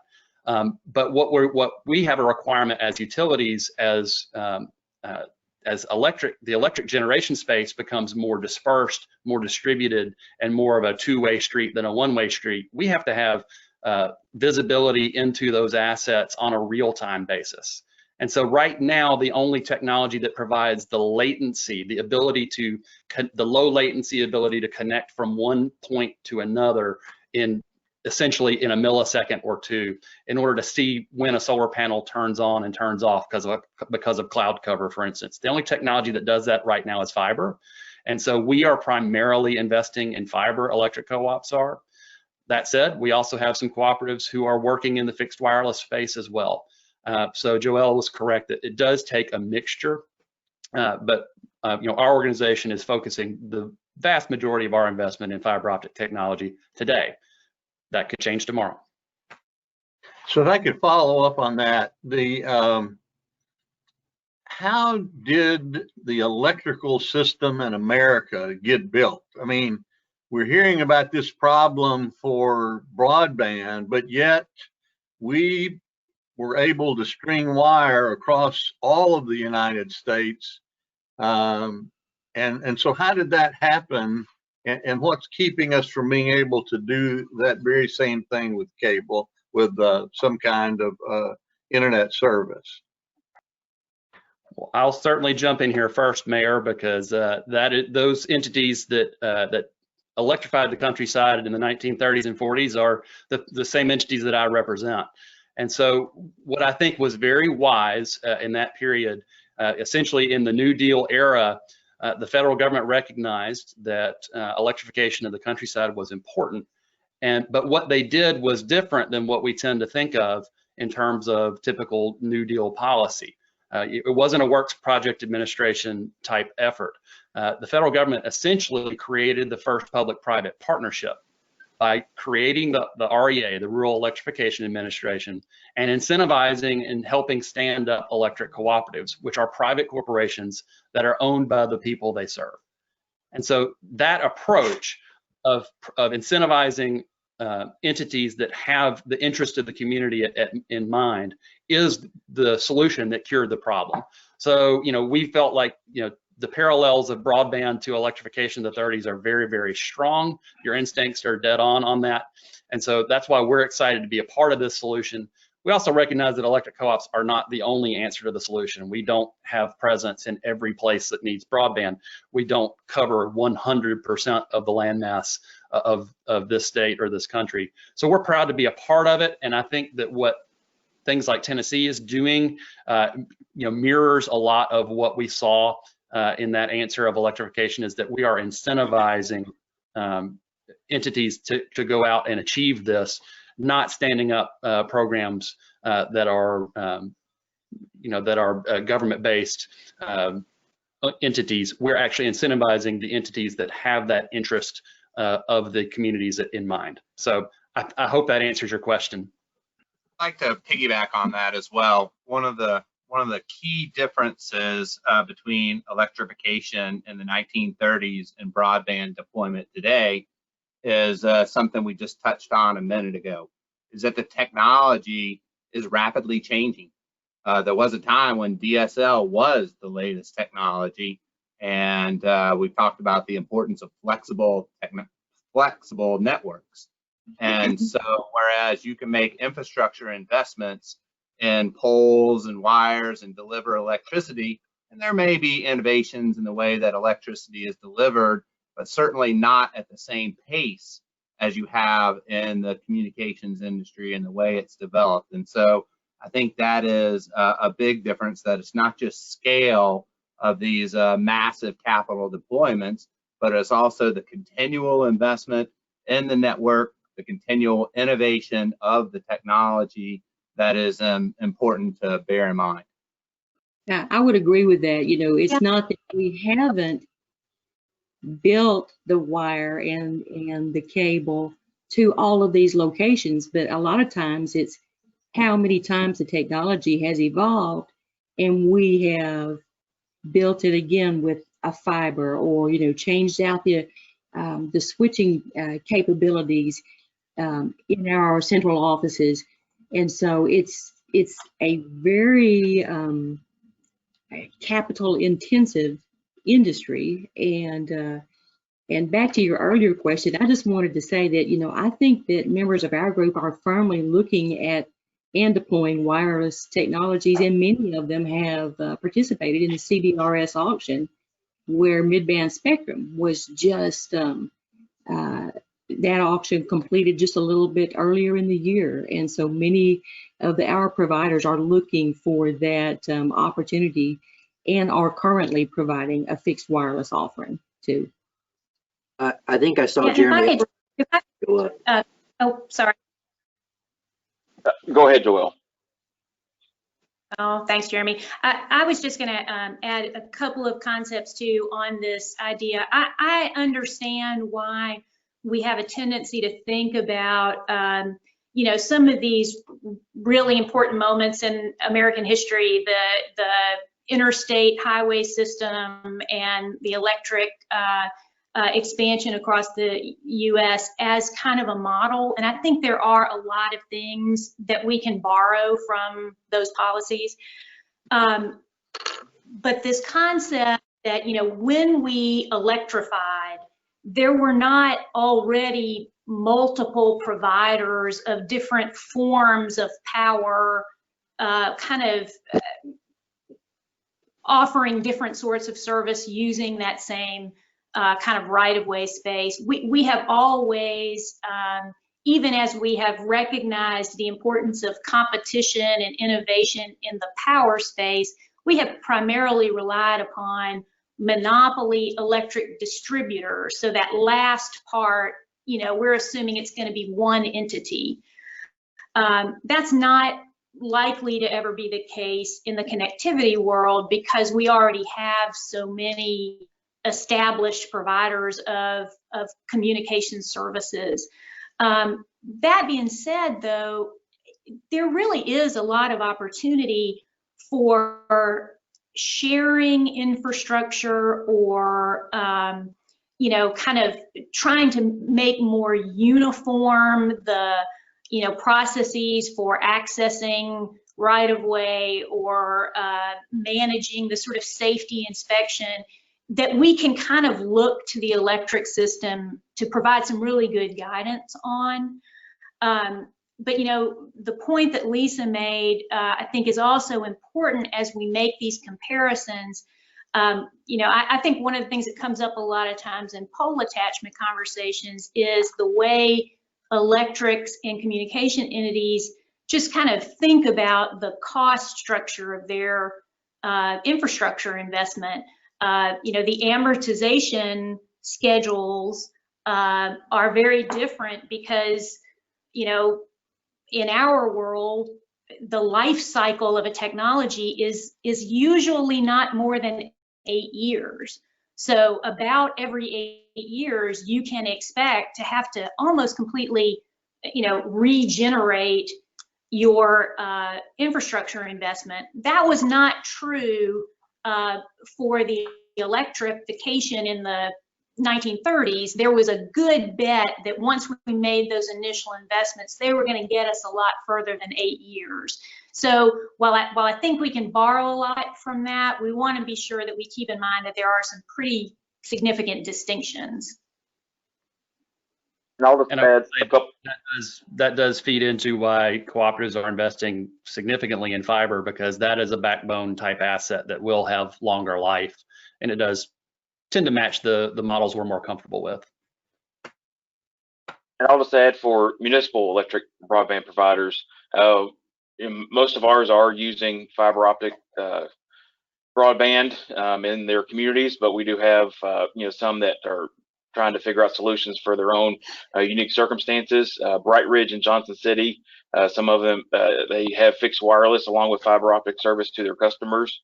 But I think in asking a difference between the electrification of Tennessee in the South then and getting broadband service out now is, you know, there wasn't the restriction on not-for-profit utilities, electric utilities in the 30s and 40s, and providing service where it is needed, like there is today, where you have several, you know, municipal broadband providers that have had their systems built out for many years that aren't able to offer, you know, neighbors just, you know, across the road or, you know, just down the block, their gigabit speed internet when they may just have, you know, dial-up internet. So, you know, I think, you know, there's those barriers today that we didn't have then. So I think that's also something to consider. All right, I believe Mayor Holland was next. Mayor Brooks. Thank you, Cliff. First of all, in reference to Mayor McDonald's question, I'd just like to say that probably by the end of December, McKinsey will have Wi-Fi throughout our entire corporate city limits. And recently we had our regular street lights replaced with LED lights, and these will be nodes that will go on top of those street lights, and so the whole town will be covered by this wireless system. The question I have, and I believe it was maybe Jeremy that showed the map of Tennessee and East Tennessee and those areas that were in yellow that were not, I think, able to receive broadband. And it was referenced that because of state law, what is the roadblock here? Why aren't we able to provide it to them? What law is standing in the way? When the legislation was passed in 1999 to allow municipal electric utilities to offer broadband, there was a limitation put on them that they can only offer broadband in their electric service area. They can only offer broadband to those customers that they offer electricity to. So on that map, there were only those two small areas that Irwin Utilities doesn't serve the whole entire county, or excuse me, three areas. Two of them served by Elizabethton Electric, which is in a neighboring county, and an electric cooperative that's also beside them. So, they can't offer, it's literally, across the road, down the road. They can't offer, they're building out gigabit speed internet, and they can't offer it to customers there. Now that would, probably almost certainly, require or be probably a best practice to, have some kind of partnership with those electric utilities. And certainly speaking for all of my members, we wouldn't want to go into the electric service area of another electric provider without their permission or without a partnership. But that state law that restricts municipal broadband to the electric service area restricts Irwin Utilities from going in and making, you saw the size of those pockets. That wouldn't take much investment between a couple of utilities to give them gigabit speed internet.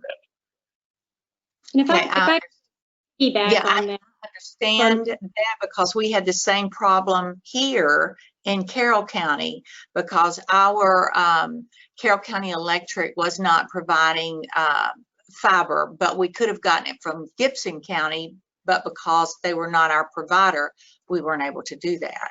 So I understand that. Is there a thought that could be rethought, or what's the problem with it? Well, we've certainly gone to the legislature, as Mayor Brooks knows, for many years, asking for the barrier to be removed. We would, if could wave a magic wand, that'd be certainly high on my list of things to pass. I think more importantly, it would take we would need partnerships with those electric providers, whether it's a municipal helping another municipal electric utility, or even, a municipal cooperative, whether it's telephone or electric, working together. And perhaps there's even some municipal utilities, using, your example. I'm not saying, speaking for Carroll County, but there may be municipal electric utilities that aren't going to get into the broadband service. And there may be an electric cooperative that would want or be able to come into that municipal's territory to offer broadband. It's trying to find solutions unique to a community, and on their different circumstances. It's not a one size fits all, across the state, whether it's, wireless, fixed wireless, fiber optic to every customer. But removing some of those regulatory barriers in state law would allow a lot more of those partnerships that, I think would, get to those, pockets that are having difficult investment in, not-for-profits like, municipal electric utilities or electric cooperatives, telephone cooperatives, I think can be a solution to that, because we're not interested in making a profit. We're trying to figure out the best way to get to those customers in a not-for-profit way, and just trying to concentrate on getting the service there, not necessarily, how much money we're going to make off. We just want to make our investment back, so we can help our community. I think what seems to be the biggest problem, if the electric company for that area doesn't want to provide it or get into that, what would be their biggest objection from keeping another one coming in and doing it?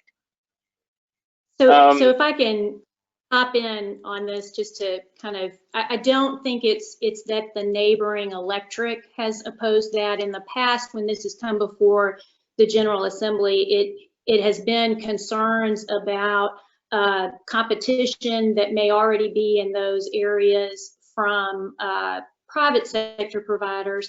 There was a proposal I think Senator Bell and Senator Watson both made proposals in the past to eliminate that restriction to allow a municipal to go beyond its boundary to serve those that are unserved. So I think the major concern has been about the potential that an electric would go outside and just overbuild what's already there. And we had some pilot projects where that's what happened, rather than, and it makes sense that they might first want to go to those good customers to kind of make the business case make better sense. The idea in the 2017 legislation was to alleviate that concern by saying, let's make sure that every electric provider who already has kind of that head start from that infrastructure is the entity that could provide broadband. And certainly, I think one of the reasons that the legislation said, let's have this check a few years out, was to see, are there electric cooperatives who don't want to provide the service, and there are still unserved areas where a targeted expansion might be the best solution. And I think, that's the objection it would be about, is about the sort of overbuilding. If you're a small telephone cooperative and you have built out fiber and you've only got 4 customers to cover that cost, and then someone overbuilds that rather than serving the unserved in that area, that's the concern that we're trying to kind of balance. But I think as broadband mapping is getting better, and as the Connect America Fund process is kind of, done some additional build out, I think there is an opportunity to find these places where there really are totally unserved areas that expansion that's targeted, might make sense. And frankly, you might find that some of the entities that were strongly opposed to any form of expansion, would be more comfortable now that they've done some of this Connect America Fund build out, and that we could trust the mapping to identify places that truly are unserved. So it probably is time to kind of have that conversation again, but from my perspective. You had something to add also? I know that part of the debate was also the concern for the electric ratepayers. And again, going back to the changing nature of technology, and I think there was some concern from a legislative standpoint that a electric provider could go beyond its territorial boundaries, make an expansion in what is a competitive and frankly there is risk associated with deploying that capital and what kind of impact that might have on the electric ratepayer.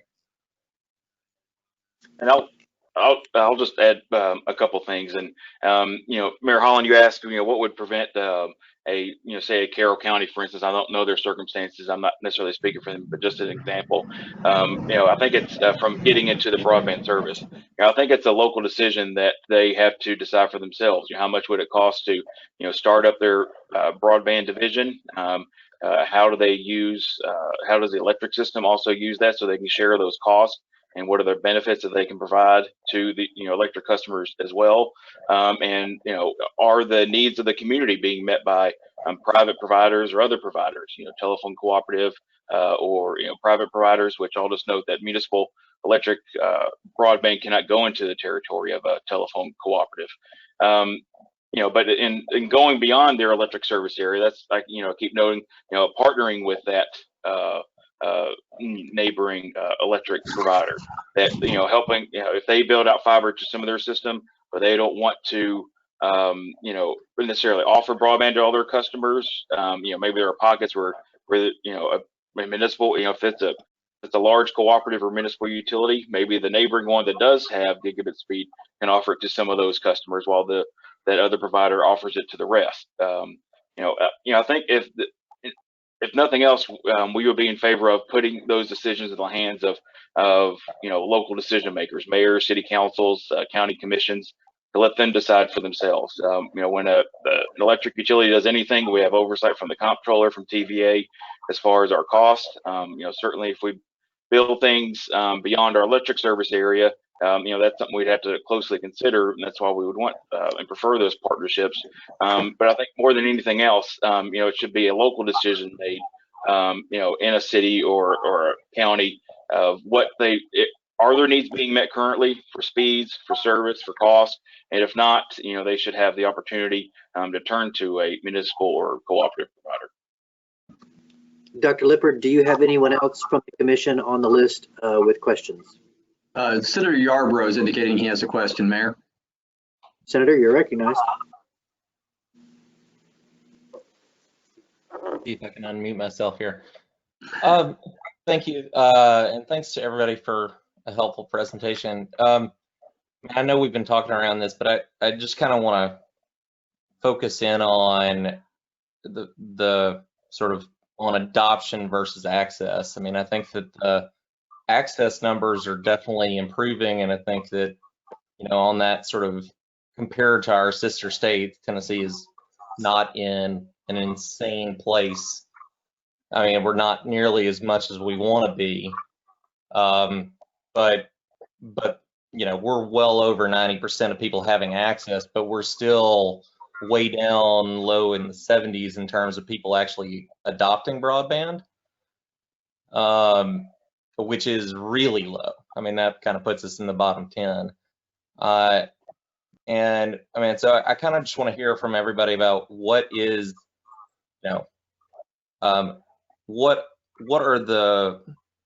what do we need to do differently or better or more of in order to try to drive that metric, sort of the actual adoption of broadband, people having in their house, not just being able to technically get it.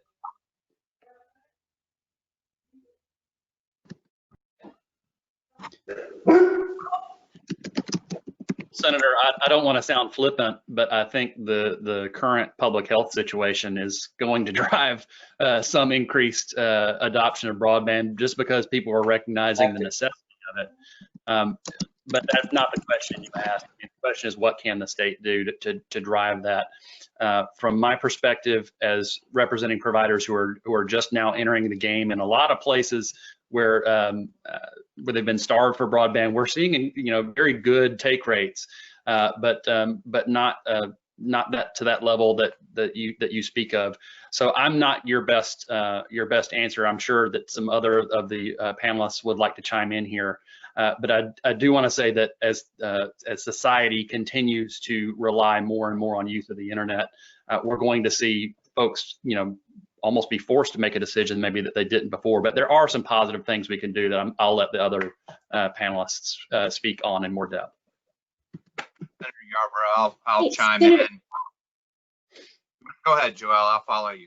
Oh, no, okay. Well, I was just going to say, Senator, that there are a few things that I might throw out as kind of policy possibilities. I know Comcast and AT&T, and I'm sure other providers as well, have really during the pandemic emphasized and tried to do some additional advertising to make people aware of the programs that we have for low-income customers, where they can obtain connectivity at $10 a month. Some of them provide free. I think I heard EPB mentioning that their partnership where they provided free access for students. Those are all kinds of programs, like SNAP and, food stamps and things like that, where government can, subsidize that. And I think that's something to kind of explore and think about, what's the best way to design a system like that. But certainly as we think more and more of connectivity in the category of a necessary utility, I think some of those kinds of programs about helping people to obtain those necessary services are important. I think also digital literacy and the continued emphasis on training people to utilize these technologies, that's going to mean investment in equipment for our schools. A lot of times the connectivity itself, because of the federal E-rate program, is not the cost barrier, but getting a device in the hand of every child, getting computer equipment into libraries and schools.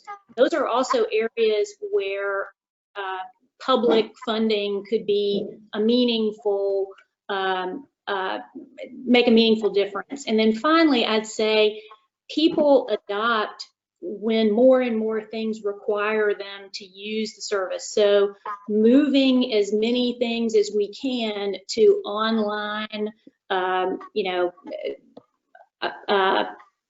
platforms is something that will also help move people to adopt.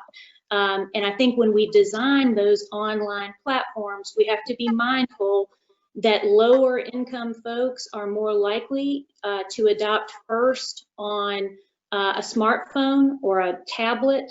And so you really have to design those online platforms to be mobile friendly. There are lots of really good online platforms, but there's just no way to navigate on a smartphone.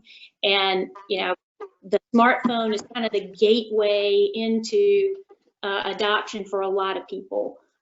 So I would just throw those out as some possible policy focus areas.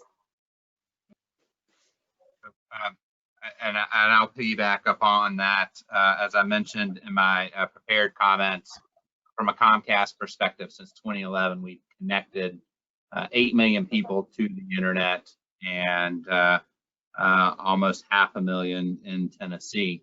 And so we've learned a couple of things from that process. First of all, from an access standpoint, we focused a lot on extending the rural parts of the state, and those are important. But in terms of people that aren't connecting to the internet, 75% of them already have a wire in front of their house. They have access to wired services.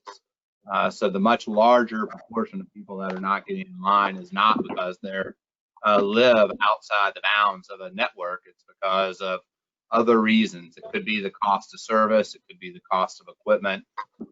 But as Joelle mentioned, the much larger proportion of those folks aren't connected because of issues that are related to digital literacy. It may be that they don't understand the relevance that the internet might have in their lives. Think about more older adults who haven't grown up with technology but could benefit from telemedicine, and particularly in this environment, not necessarily having to take a trip to the doctor. It is in younger generations, maybe the exposure is not there or the opportunity is not there. And so we think that it's important to partner, just like what we're talking about in terms of expanding networks. It's important to partner with organizations, particularly nonprofit organizations that are already connecting people with where they live and expanding digital literacy training. And digital literacy training is not you're trained or you're not trained. There's kind of a continuum there, from basics, how to get on the internet, how to navigate through social media, all the way to middle skill job training that's required for advanced manufacturing, all the way to more involved coding and artificial intelligence. So I think investing in that training is really critical inside the formal K-12 and even postgraduate education, as well as through community centers and nonprofit organizations. I would agree with that. I think that, you used the number in the 70s. I think a lot of homes and businesses have a service, but perhaps they don't have the service robust enough to meet their needs. And so they make decisions, concerning disposable income. And that, and I'll be very honest with you, we had a customer that it came down to a decision of maintaining our service or their electric service.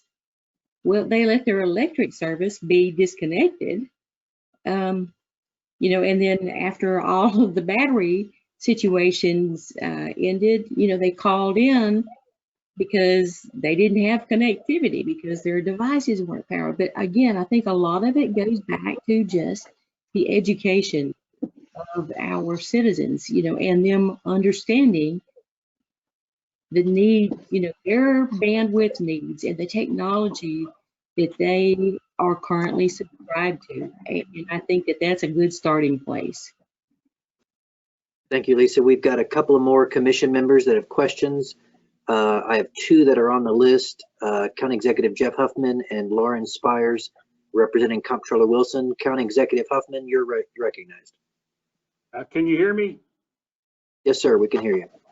Yeah, I've got a couple of questions. The first question is for Director Elrod.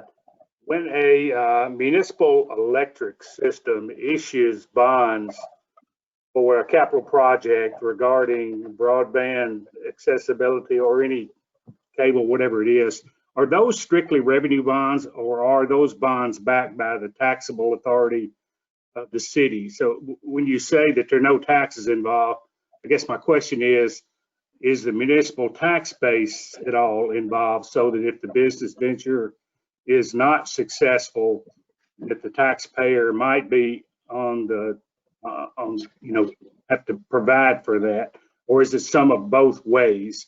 And then my next question, I suppose, would be for President Phillips, and that is, Tennessee's made strides regarding broadband access. The states around us have made strides as well. Where do you think Tennessee is in terms of our accessibility to adequate broadband, both upload and download, compared to the southeastern states that are around us, and specifically the FirstNet proposal, the initiative that I think it was about 8 years ago, Congress put about $7 billion in that law. They set aside a certain amount of megahertz for emergency services that are provided by local governments all across the country. Where is that initiative? And is that something that AT&T is the sole service provider on? Are you guys the ones that are connecting to the national core for that? And do you think that into the future, there's going to be adequate megahertz available to emergency services in Tennessee? So that's I gave all my questions at once because I thought maybe that would be easier. Mr. Chairman, thank you.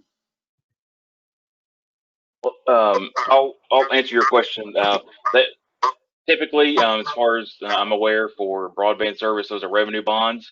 And just like any revenue bond for your utility, whether it's, you know, electric, water, wastewater, you know, in the waterfall, it could eventually get to taxpayers, but that's not how it's designed, and I'm not aware of that ever, you know, not really being an issue. And if anything, it would go back to the electric system first before it would get to taxpayers. So they are revenue bonds.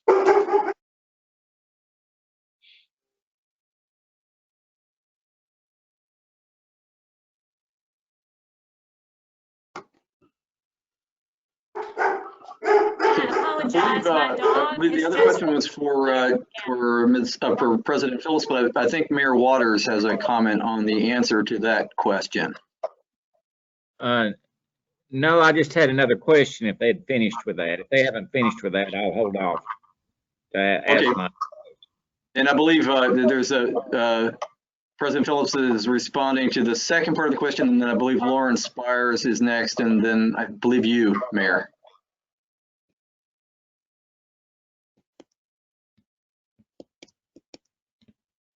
Thank you, Ms. Phillips. Who's that? That wasn't Larry Waters' wild dog. That might have been President Phillips' dog. Sorry, it was my dog.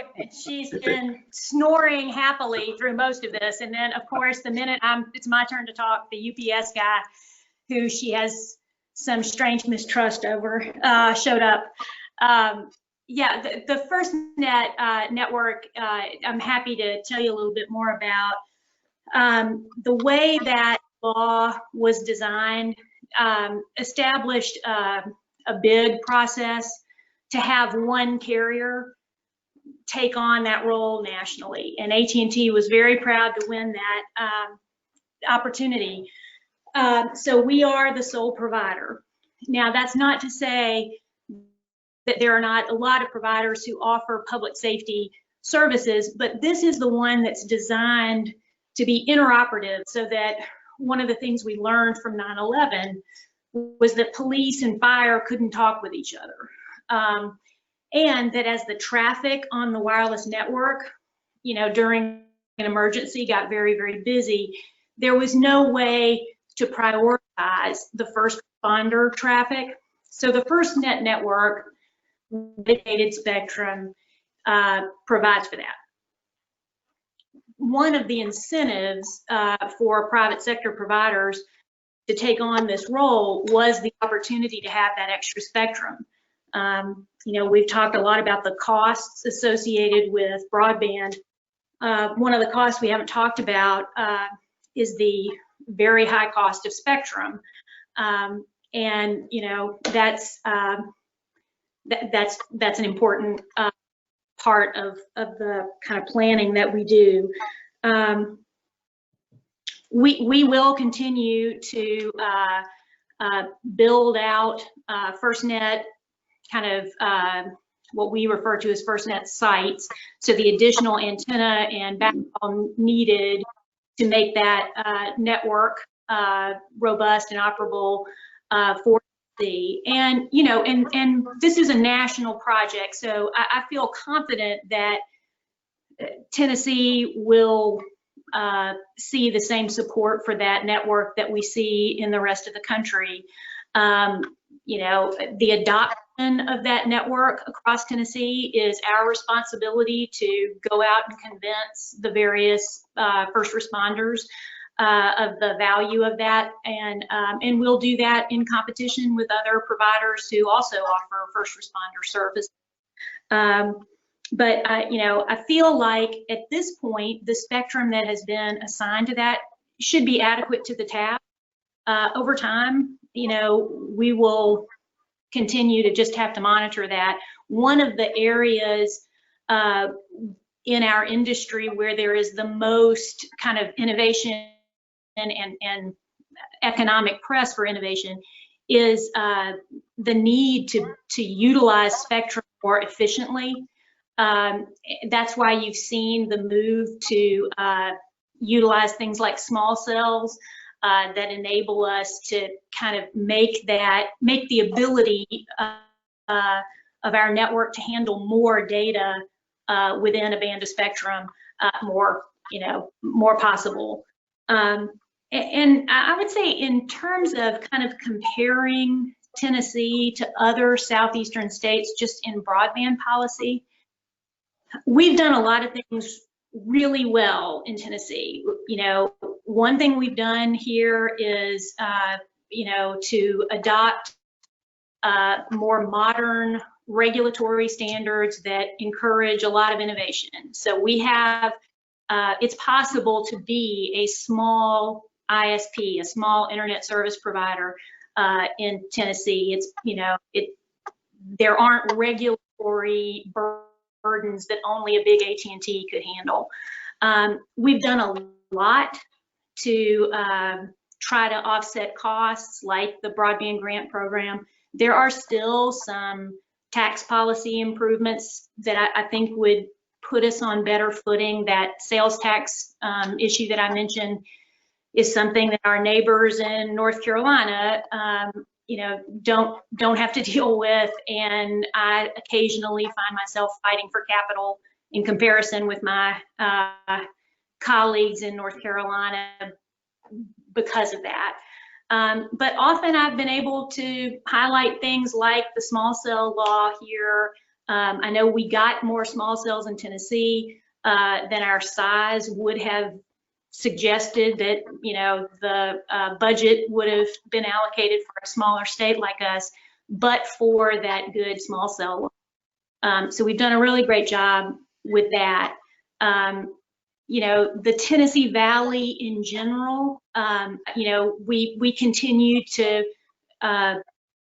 to sort of try to think outside the box a little bit about how to ensure that the TVA still satisfies its goals of avoiding extra costs or burdens on electric providers, at the same time not chilling broadband deployment with high pole attachment costs. And I think one way that we could probably address that is to also talk to the electric providers about some of their goals. You know, what kinds of things are driving up their costs? Are there problems that they are having with attachers that we could help them to fix so that they might be able to, you know, bring their costs down? And I think, you know, that's going to need to continue to be a conversation process.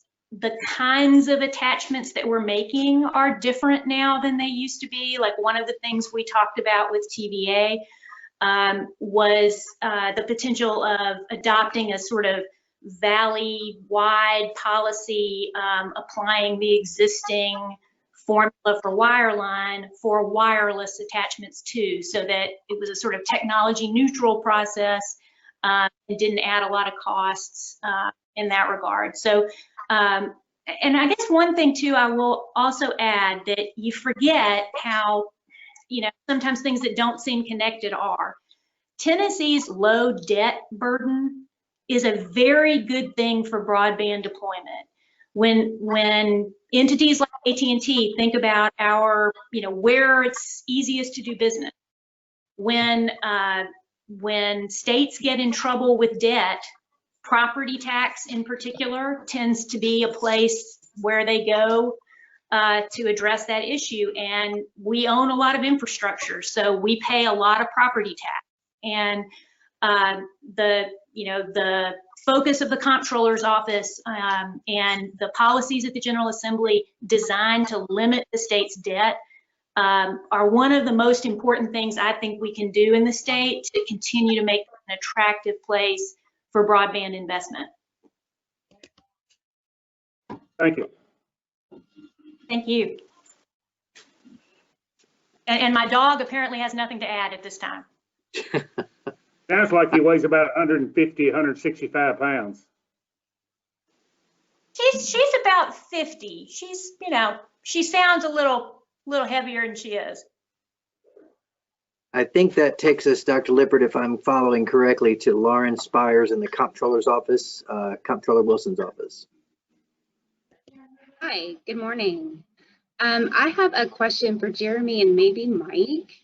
I am curious in thinking about people who don't have access, and I'm just wondering, are your members offering access to everybody in their service area?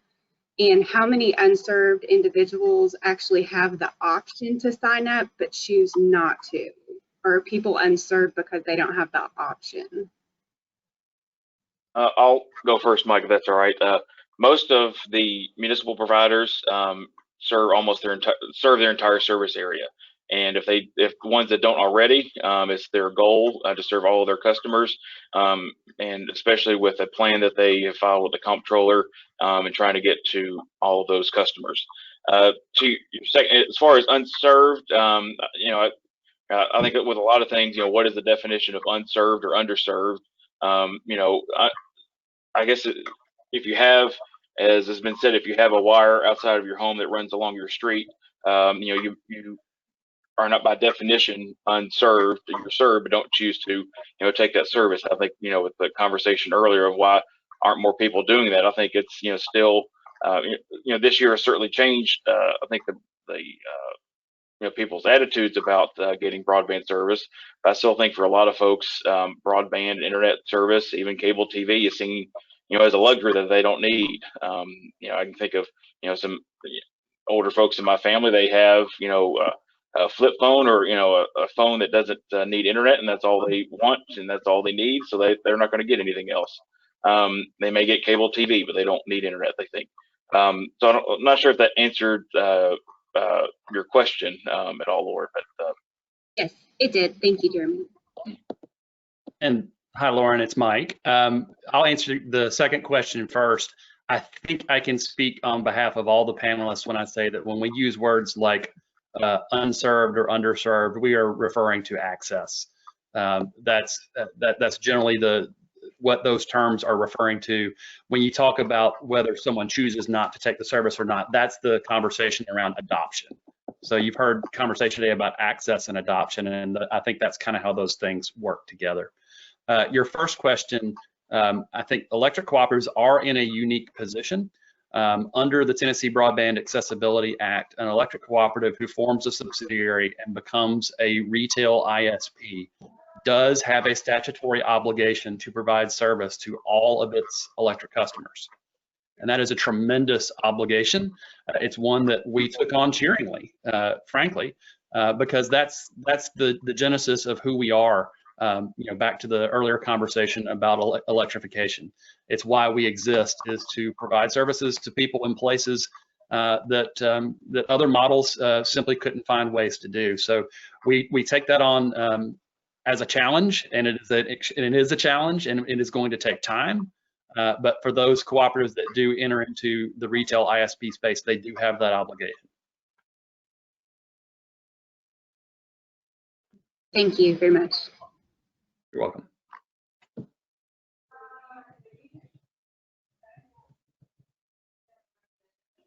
I think we're both muted, Mayor. Mayor Larry Waters, I believe, was next. Yes, thank you. I just have two quick questions, and this is for anyone on the panel. One, what resources do we have locally to help us identify in a county the pockets that we need to provide this internet service to? We may have multiple resources. I just don't know. The second part of that question is, from a practical standpoint, once we identify those pockets, is it reasonable to say that in order to provide access, we're going to have to work with the provider, whether it be Comcast, Charter, or whoever, because our local utility is not providing that, but that we're going to also have to have participation from them, from the state, from a grant level, and maybe even from the local government in order to provide that. From just a practical standpoint, how to identify these areas, what resources to have, and once I identify them, how do I put together because Comcast and Charter normally do not go into areas that it is not financially advantageous to go into, and I understand that. So they're going to have some combination in order for them to serve these areas in order to make it financially feasible. So how do I put all that together is my question, and that's for any member of the panel. I'll say a lot of times what we do is we work with the local officials in an area, and a lot of times they're reaching out to us to see if we can help provide a solution.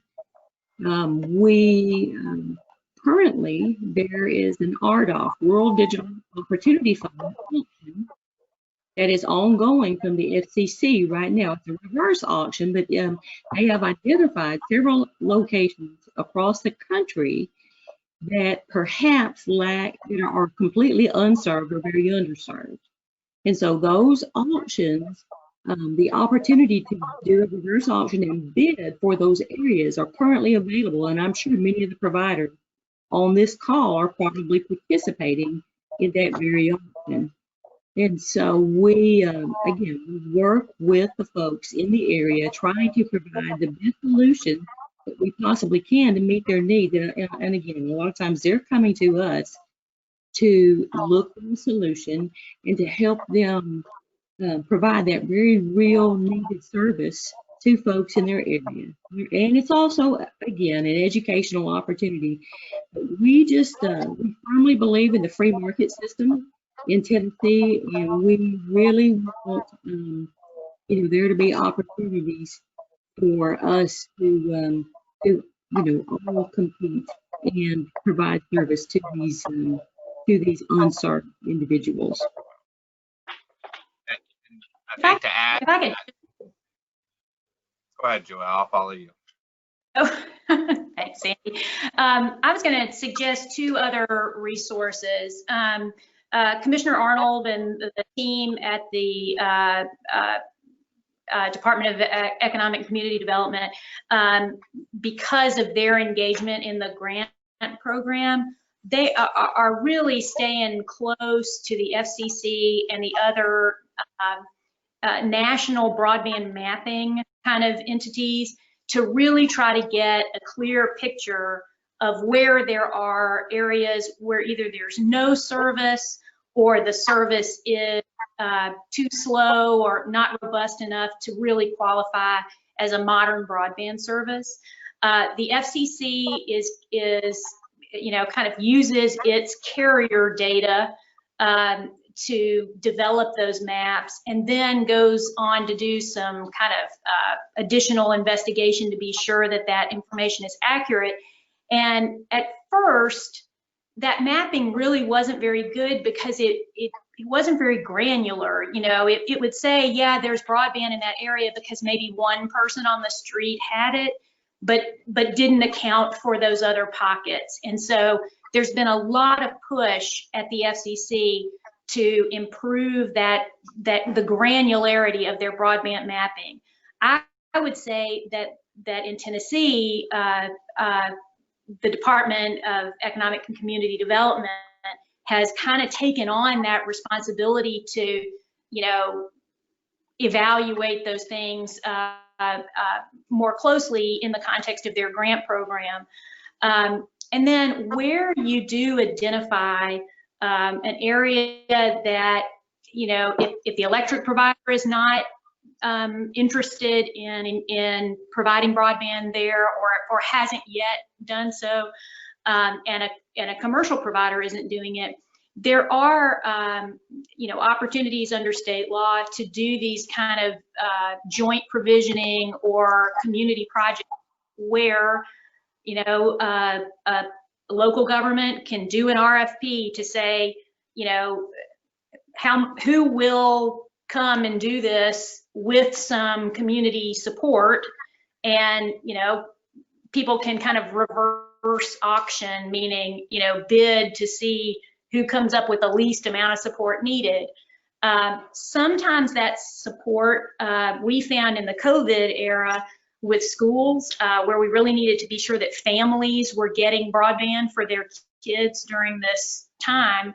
The city itself decided to be the customer and said, the city's gonna pay for the internet access for these families for a certain amount of time, or is gonna, pay part of it. And Lisa mentioned earlier that sometimes it's much easier for a private sector provider to commit to doing the build out if they know there's some kind of long-term contract, so they know they're gonna have a certain amount of revenue after they've done the deployment. So all of those are kind of options to explore.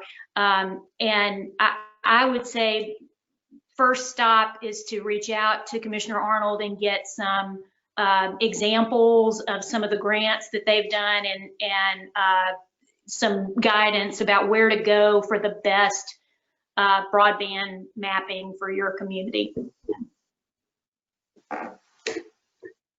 Just if I could add to that, I think Joelle is on point, but maybe a little bit more detail.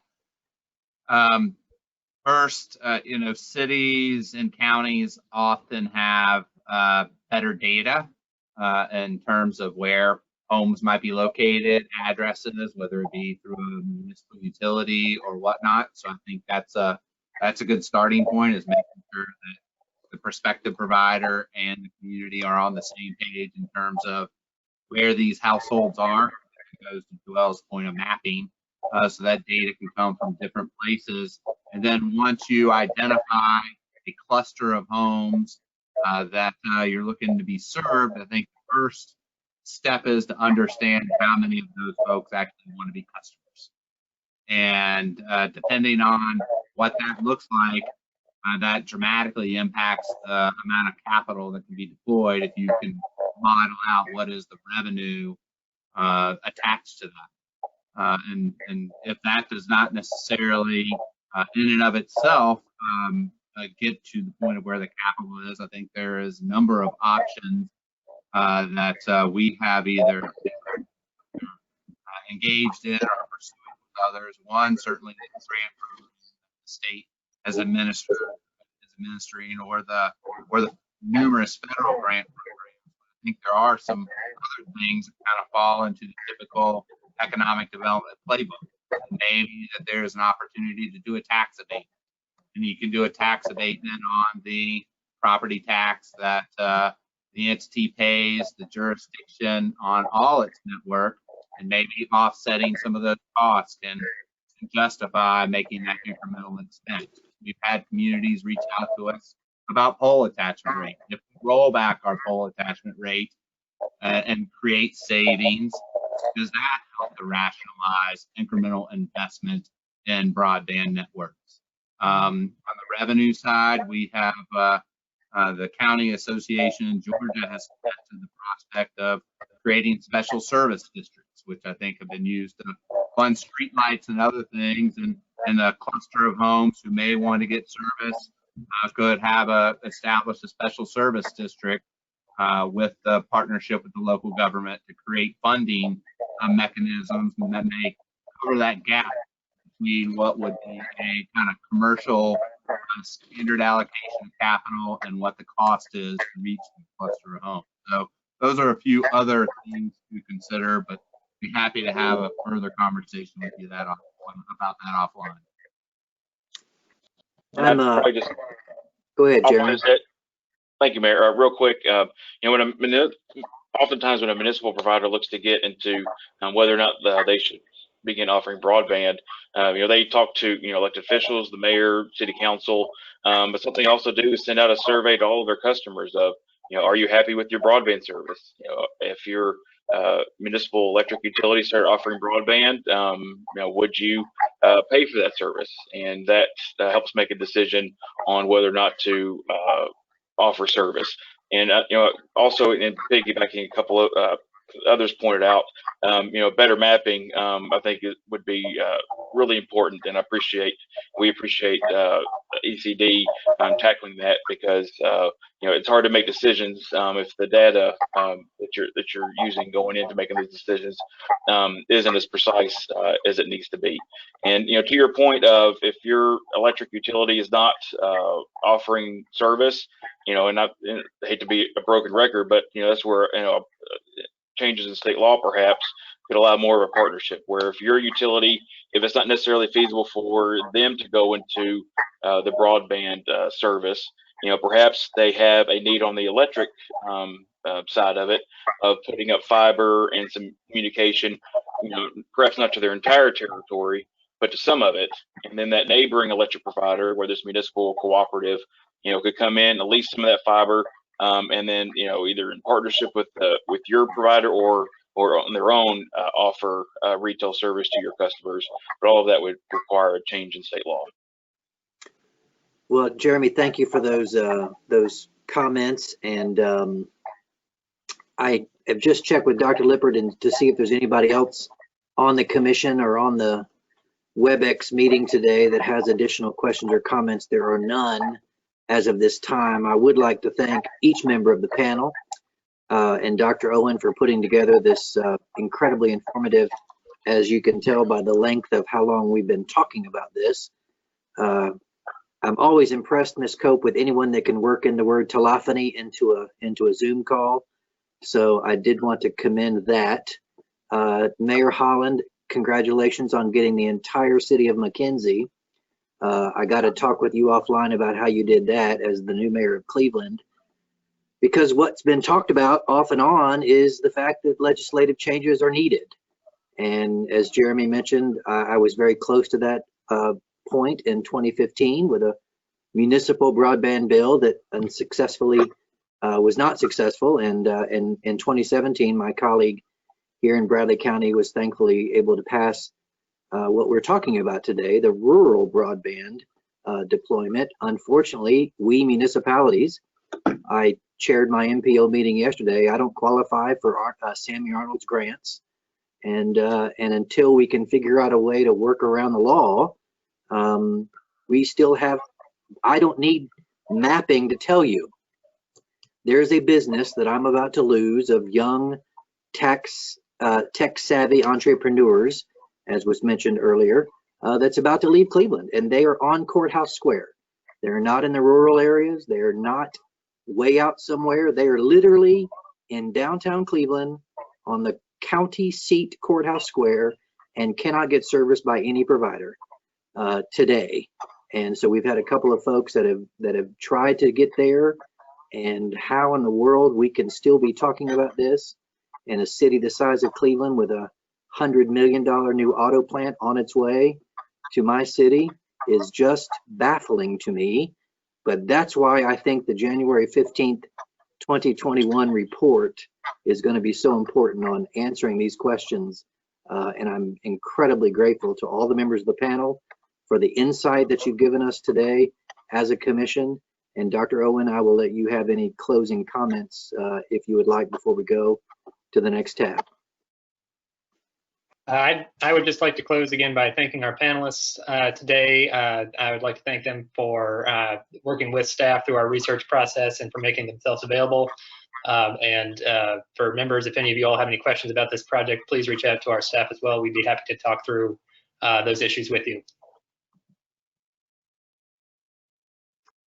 Thanks, everyone. Dr. Lippert, I will let you direct us how you would like us to transition to tab 4. Okay, if Matt will pass the presenter cue back to me.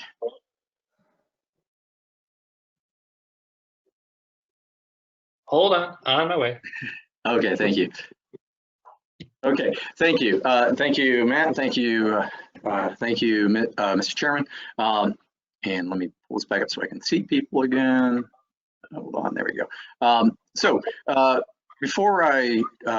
Before I turn back over to Dr. Owen for tab 4, I wanted to clarify a few things about this study, which again is a distinct study from the one we just had the panel on, and in part because we received about a dozen emails and a couple of voicemails on this within the last couple of weeks. And so I just wanted to clarify that this report that that Dr. Owen is going to discuss its draft format here shortly was directed to us by Public Chapter 819 Acts of 2018, and that act created this regulatory structure for small cell wireless facilities and public rights of way. So it created that structure, and then it directed us to by January 1st, 2021, to provide a report back to the General Assembly on several specific issues. Those are listed in the memo I'm showing you here, and Matt's going to go through those, so I'm not going to belabor those issues. But so this public chapter does not ask us to determine whether or not there should be a regulatory structure. It actually created the regulatory structure. And the meat of most of the correspondence we received on this recently has been about two issues. The potential effect on property values and issues related to concerns related to health and safety related to the technology. Both those issues are outside the scope of what the statute directed us to study. So we haven't spent considerable time on those. I will say that we did hear from some panelists that briefly addressed the issues of health and safety. Last year during one of our panels, we heard from a professor from Vanderbilt and a professor from Tennessee State University, and we do briefly mention those concerns. In the report. However, the requests that we've been receiving through public correspondence is for the commission to expand the scope of the study. And I just want to point out that we have a statutory requirement to complete this report by January 1st, 2021. So even if we felt these issues were within the scope of what the statute asked us to look at, we wouldn't be able to do so in the amount of time we have left. And I would suggest, and quite honestly, we don't have the expertise on staff to address the technical issues related to the equipment and potential health or safety concerns. And federal law restricts the state and local governments from denying applications, even if they felt there was a concern.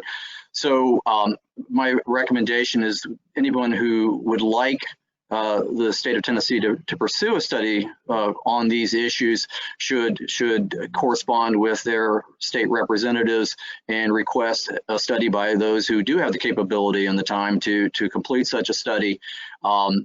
And because we are unable to expand the scope of the study at this time. Mr. Chairman, if you don't have any further comments on that, I'll go ahead and turn it over to Dr. Owen. I have no further comments. If possibly comments or questions from members of the commission, if they have received these communications, speak now, or we'll go straight to Dr. Owen.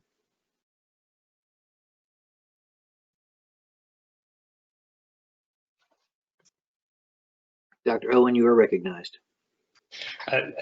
Okay, thank you, Chairman, and thank you, Dr. Lippard. As Dr. Lippard mentioned, today I will be presenting our draft report on small cell wireless facilities and public rights-of-way, and copies of the draft, as well as its associated appendices, the memo, and the two-page summary of the report's findings and recommendations can be found among your materials for tab 4. As Dr. Lippard mentioned, the report is being prepared in response to Public Chapter 819, Acts of 2018. That's the Competitive Wireless Broadband Investment, Deployment, and Safety Act. And as Dr. Lippard mentioned, that act establishes a statewide framework governing state and local regulation of small cell wireless facilities located in public rights-of-way in Tennessee. In addition, the act directed the commission to study its effects, in particular, its effect on broadband deployment and the fiscal effect of complying with the administrative processes required under the act. It also directed the commission to identify best practices from a review of other states, as well as from the perspective of small cell applicants, local governments, and the state, and to identify opportunities to advance the quality of transportation in Tennessee through the use of applications supported by small cells. And it refers to these applications specifically as smart transportation applications. The draft report notes that small cells, as their name implies, are smaller in size than traditional cell towers and provide coverage over smaller areas. The wireless industry is deploying them to supplement rather than replace the coverage provided by existing wireless networks in an effort to improve those networks' reliability and capacity. And now, before transitioning into a discussion of the act and its effects, I'd first like to briefly discuss smart transportation applications. The draft report identifies multiple transportation-related applications that could be supported by improvements in wireless service resulting from the deployment of small cells. Examples include various applications that are commonly in use already, but could potentially be improved through improvements in wireless networks. Examples could include things like route planning based on real-time traffic, or as well as traffic management potential. And they range all the way up to improve some more support for the automation of vehicle functions, including potentially autonomous driving.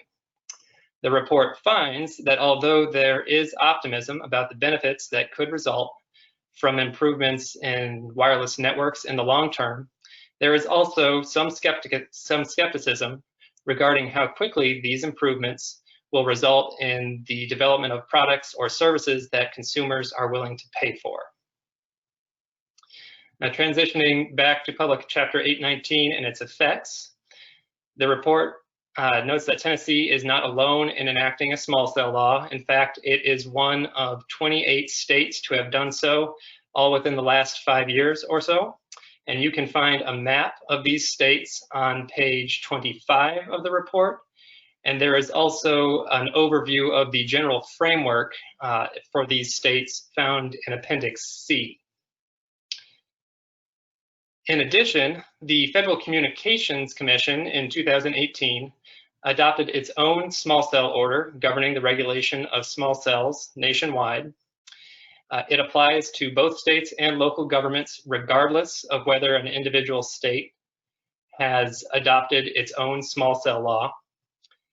The report does identify several inconsistencies between the provisions in Tennessee's law and those in the FCC order. However, those inconsistencies don't appear to be sources of widespread concern at this time, based on staff's interviews with local officials, the Tennessee Department of Transportation, and those in the wireless industry. Now, regarding the Act's effects, particularly its effect on broadband deployment, although the wireless industry reports that the Act has facilitated investment in Tennessee, it has not, or its effect on broadband deployment in unserved areas has been minimal at this time. And this is because small cells have been deployed primarily in urban and suburban areas, and these areas are more likely to have broadband access already. Regarding the Act's fiscal effect, because so few local governments had received more than a handful of applications at the time of their interviews, and most of these interviews occurred during the spring of 2020, staff did not attempt to quantify the fiscal effect of the Act. The report notes that Tennessee's law includes caps on the fees that local governments can apply to small cells, and it notes that this is a practice that is supported by the wireless industry nationally. For Tennessee's caps, the maximum fees that can be charged for small cell applications appear to be generally less than those that can be charged in other states with small cell laws, and they are also appear to be generally less than those that are permitted under the FCC's order. And if you're looking for a comparison that would look at the maximum fees allowed in Tennessee compared with other states, I would direct your attention to tables 8 and 9 on pages 55 and 56 of the report. In our interviews with local governments, the response to the current fee caps was mixed. We had several local officials who expressed concern that the current fee caps do not permit them to recover their costs from dealing with small cells. However, we also had a few local governments who reported that their costs of complying with the Act have been minimal. By way of concluding my presentation, I would like to draw your attention to the 2 draft recommendations that have been included in the report, and these can be found in the bolded text at the bottom of page 6 and page 7 in the executive summary. Both of these recommendations are related to concerns regarding the effect of small cells on community aesthetics. Aesthetic concerns were by far the most widespread concern raised by local officials in our interviews, and they were mentioned by nearly every local official who we talked to. Public Chapter 819 preserves at least some local authority to require that small cells conform to adopted aesthetic standards, provided that those standards are non-discriminatory, generally applicable to other entities deploying infrastructure in the right-of-way, and don't preclude the deployment of all small cells. Many of the local officials who we interviewed reported that they are already making use of this authority, and examples that we've heard include requiring that small cells be painted the same color as other infrastructure, requiring that small cells be placed on decorative poles, or requiring that those poles be made of metal rather than wood. The wireless industry supports the adoption of objective aesthetic standards that meet the requirements of the Act as a best practice, and both the FCC order and 23 of the other states that have enacted small cell laws have included at least some local authority to regulate the aesthetics of small cells. Because of the existing authority in Tennessee's law, and because aesthetic concerns are unlikely to diminish as the number of small cells increases, the draft includes a recommendation for local governments, encouraging them to update their existing ordinances that set aesthetic standards for their communities to ensure that those requirements apply to small cells, and to include small cells in any new standards they adopt. However, the report further notes that adopting aesthetic standards is unlikely to fully address the concern of some local officials that in the long term, the installation of numerous new poles in public rights-of-way to support small cells could create visual clutter. And this concern, as it was expressed to us in interviews, is less about the appearance of any individual pole and more about the cumulative effect of having sets of poles installed by multiple different providers. Under the Act, aesthetic standards must comply with several other provisions. Local governments must allow small cell applicants to seek waivers that would authorize the placement of new poles in areas where electric, cable, or communications infrastructure is otherwise required to be underground. Local governments cannot require that small cells be placed on specific poles or specific categories of poles, which would appear to prevent local governments from requiring co-location on existing poles. And local governments cannot require that small cells or the poles supporting them be spaced a minimum distance apart. Now that said, during the application review process, local governments are currently authorized to propose design alternatives, which could include co-location on existing poles, offering an opportunity for applicants to collaborate on solutions acceptable to both parties. However, some local officials who we interviewed are concerned that wireless providers will not let their competitors co-locate small cells on poles that those wireless providers own. And a related concern that was reported by local officials is that under the Act, local governments cannot require applicants to include information needed that would be needed to verify the necessity of either installing new poles or choosing specific locations. Because of the large number of small cells that the wireless industry expects to deploy and the effect on community aesthetics that could result from the installation of new poles, the draft recommendation the draft report includes a second recommendation, this one for the state, specifically that the General Assembly could consider authorizing local governments to require co-location of small cells in areas with existing poles. The draft qualifies this recommendation in several ways, noting that some new poles will be necessary to improve wireless service given the limited range or the limited distance traveled by some of the wireless signals used by providers. In qualifying the recommendation, the draft says that care would need to be taken to ensure this authority could not be used to block the deployment of small cells in situations where applicants can demonstrate that co-location is not feasible, either for technical reasons or because of added costs. And because co-location will likely involve the use of electric utility poles, any co-location requirements should also ensure the continued authority of local power companies to protect the safety and reliability of the electric grid. That concludes my presentation of the draft report, and I am happy to address any questions you may have. Thanks, Dr. Owen, for that report. Dr. Lippert, I will look to you to see if there are folks that have been indicating they have questions.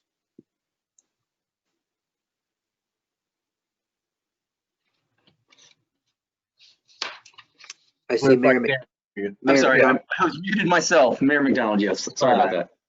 I just wanted to thank Matt and the team that worked on this. I really appreciate their work. I just wanted to say that. Thank you.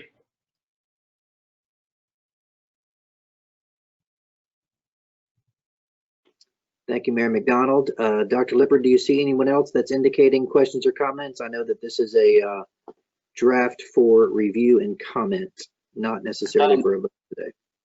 Correct, and we'll be bringing this report back to the members at the December meeting date to be determined for their approval, but I do not see any other members indicating that they have a question, Mr. Chairman. Thank you, Dr. Lippert, and I concur with Mayor McDonald on the good work of Dr. Owen and his team. That will take us to tab 5, which Dr. Lippert, I will let you introduce. Very good. Mayor, let me switch the share here. So tab 5, this is our draft report on local revenue and services. This is the third in the series of reports on this one.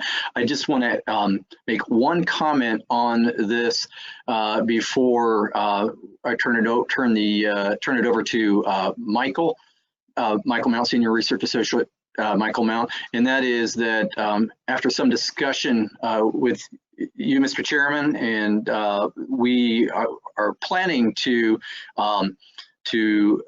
dedicate this report, this final report in this series, to the memory of former TACIR member Chairman Sargent, who passed away this last year, and it was his legislation that in his request that led to this study. And of course, he was also very actively involved in our another study that we'll be discussing at our next meeting, our multi-system schools report. So we will be the final version of this report will include a dedication to Chairman Sargent's work. Thanks for that update, Cliff. And I think that's an incredibly appropriate and well-placed recognition for former Chairman Sargent, whose chairmanship of House Finance, Ways and Means truly does still affect so much of what we all do here in Tennessee. So well done. With that said, Michael Mount, please. All right, thank you, Cliff, Chairman and Commissioners. I'm Michael Mount, and I'll be presenting our report on local revenue and services submitted for your review, comment, and approval. This is the third and final report of the Commission's comprehensive study of the revenue sources of counties and cities in Tennessee and the services counties and cities provide. The first interim report, published in February 2019, addressed online sales tax collection and distribution, and the second interim report, published in January 2020, focused on K-12 education services and funding. The House Finance, Ways and Means Committee requested this comprehensive study during its discussion of House Bill 971 by Representative Sargent in the 110th General Assembly, and directed TACIR to address the duties and counties of cities mandated by law and the funds that go from the state to counties and cities to comply with the law. The local government members of the Commission agreed on 3 principles to guide the Commission's study. The report should provide a comprehensive review of trends in local government revenue and services. Because of the complexity of the overall revenue system and the potential for unintended consequences, the report should not propose shifting existing sources of revenue among counties and cities. And the report should explore whether the state should or could do more to financially support local governments. The 2 interim reports made specific recommendations concerning state and local revenue. In its first interim report, which focused on online sales tax collection and distribution, the Commission recommended that the General Assembly enable the Department of Revenue to enforce Rule 129, which required out-of-state sellers with no physical presence in the state with sales of more than $500,000 in Tennessee to collect and remit sales tax.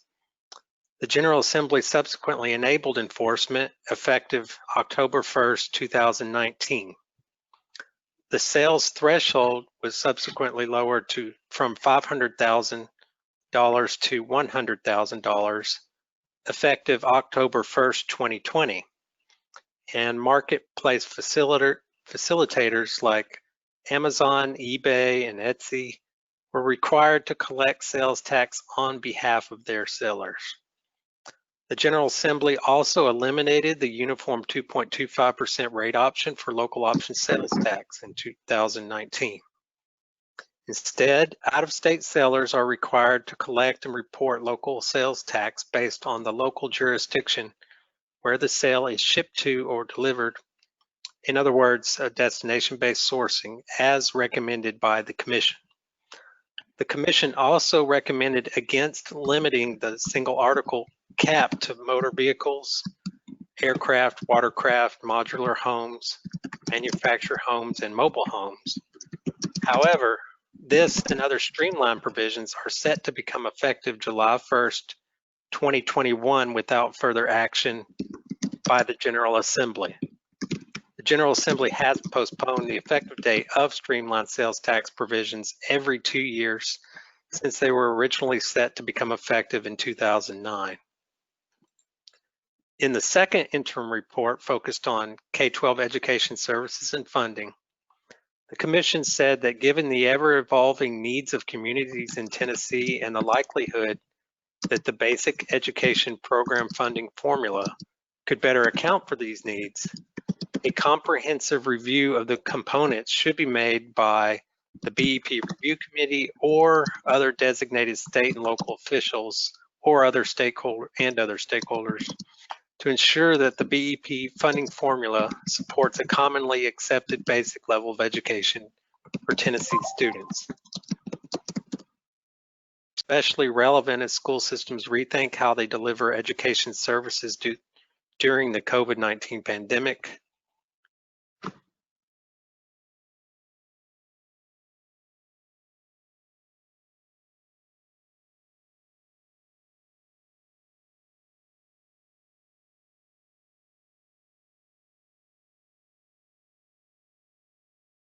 Michael? These cities vary in the number of services they up.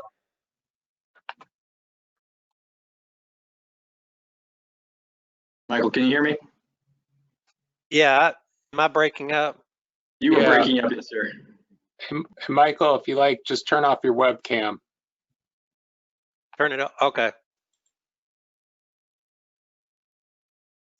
Let's see if this helps.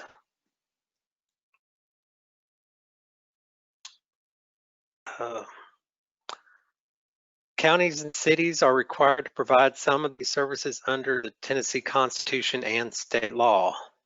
Is that better? Yes, thanks, Michael. Okay. These required services contribute significantly to local expenditures. Local governments spent $34.6 billion statewide to fund local services in fiscal year 2016-17, of which $12 billion was to provide services required by state or federal law. Any other services that are not required are provided to meet community needs and expectations. Even for those services that aren't required, local governments may find that they are subject to state and federal mandates governing how these services are to be provided. The challenge for local officials providing these services, regardless of whether the services are required, is how to pay for them. The total revenue available to local governments to provide services to their communities includes revenue from local taxes and fees and intergovernmental transfers from the state and federal governments. Local owned source revenue is the largest source of revenue available for funding local services.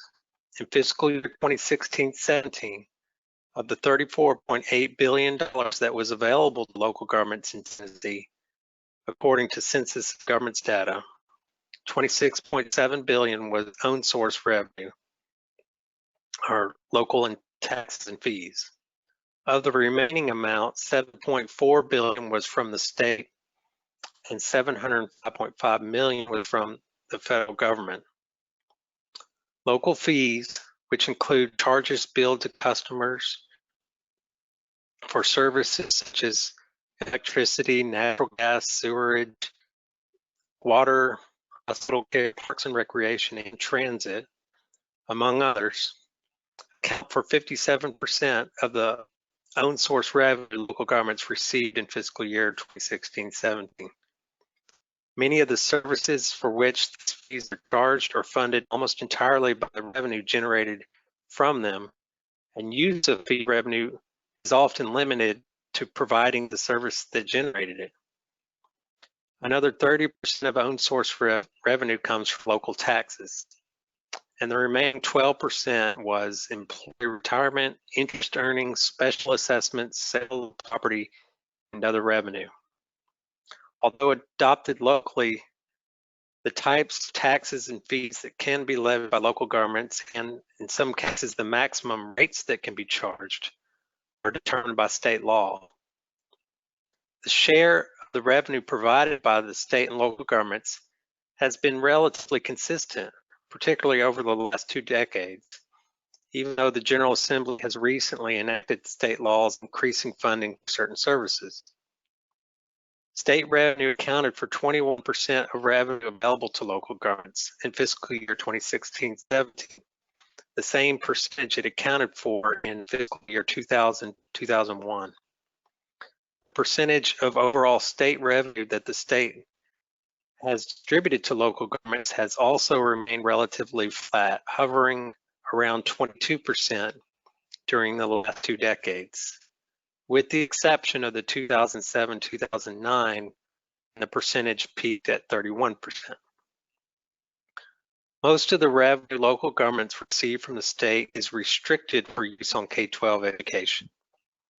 Of the $7.4 billion the state distributed to local governments in fiscal year 2016-17, $5.5 billion was for K-12 education, and most of the remaining $1.9 billion was generated by state shared taxes. For each of these taxes, state law requires the state to distribute a portion of the revenue to local governments, which totaled $1.4 billion for local governments in fiscal year 2016-17. The share of revenue that the state is required to distribute to local governments varies by tax, as does the method for allocating it to individual local governments, which leads to differences in the share of each tax received by counties as compared with cities. In recent years, state shared tax revenue has increased as a percentage of both total state revenue, including federal intergovernmental transfers, and total state tax revenue. Although direct federal transfers account for a relatively small portion of revenue available to local governments, changes in this revenue source have been substantial. Adjusting for inflation, direct federal transfers to local governments increased from $610.9 million to $989.4 million for fiscal year 2000-2001 to its peak in fiscal year 2009-2010, subsequently decreasing by $283.9 million to $705.5 million in fiscal year 2016-17. And that is my presentation, so I'll be happy to answer any questions.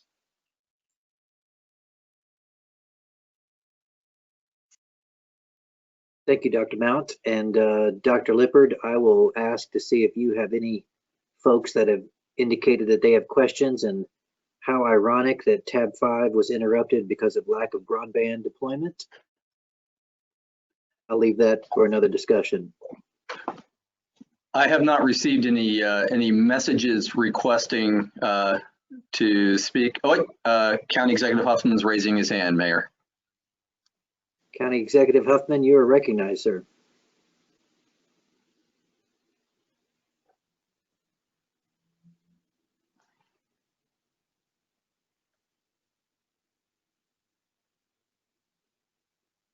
I can't hear him.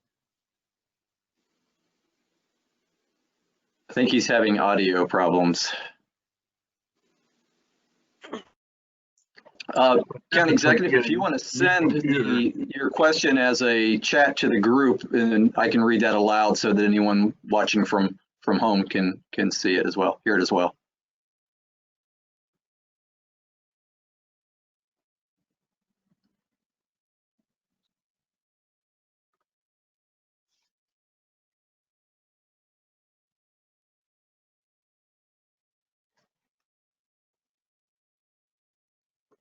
Okay, so his question, Michael, is will the single article sales tax expire in July? As set in state law currently, the streamlined sales tax provision would change the single article cap in July of 2021, it wouldn't expire, but it would limit it to those items that I listed in my presentation. Whereas as it is now, the single article cap applies to any sale. But I should mention again that the General Assembly had in the past extended or delayed implementation for 2 years, every 2 years since 2009 of the streamlined provision. He has a follow-up question, Michael, which is how much money for local governments is in jeopardy? If that particular provision were implemented, it would actually increase revenue through local option sales tax, because it would take off the single article cap on certain items. In particular, a good example would be jewelry, other expensive items outside the list of things that I listed. And he was cutting up a little bit there. I think the word was jewelry. Anybody who had trouble? Yeah. Can I do a follow-up? Mr. Chairman, is that all right? Just to follow up, I think the state of Tennessee added onto the single article. It went up higher for the state, not locals. Is that amount of money that goes to the state affected or not? Yes, Commissioner. That revenue would also increase if the single article cap were limited.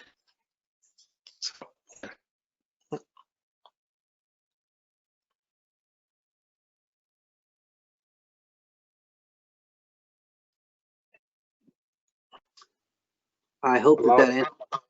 Go ahead. I lost him, guys. I didn't hear all of it. I can repeat myself. Sorry about that. The answer is yes. The state revenue from the state single article tax presumably would also increase just along with the local option sales tax revenue. All right, thank you. Dr. Lippert, do you show any other questions regarding tab 5 and the presentation from Dr. Mount? I do not, Mr. Chairman. Thank you, and thank you, Mr. Mount, for that presentation on that draft report. Is there a vote required? I saw an earlier message, Cliff. So on this one, Mr. Chairman, this is a little different in that it's the third in a series of interim reports, and we've treated those occasionally differently in the past. So we could vote on it today if the members want, since there did not seem to be any serious concerns with the report, and if we still have a quorum. We were edging near the quorum, or we could simply wait and vote on this when we vote on other reports at the December meeting. Miss April, can you verify if we still have a quorum?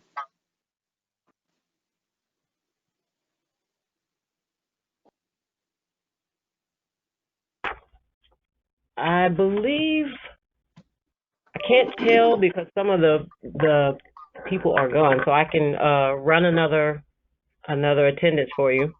Mayor Anderson? Present. Commissioner Arnold? Hey, I'm here. Mayor Bickers? Here. Mayor Bradshaw?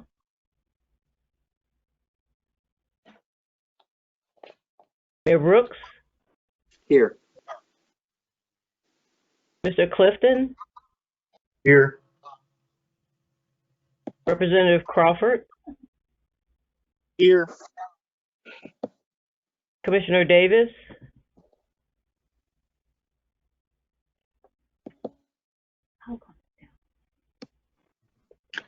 County Clerk Mary Gaither? Sorry. Mayor Frank? She's here. Mayor Holland? Here. County Executive Huffman, Here. Representative Love,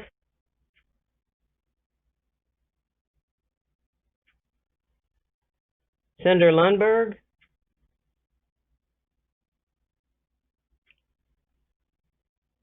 Mayor McDonald, Here. He's here. Yeah. Mr. Peach,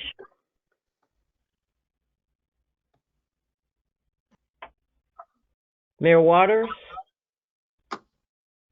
Here.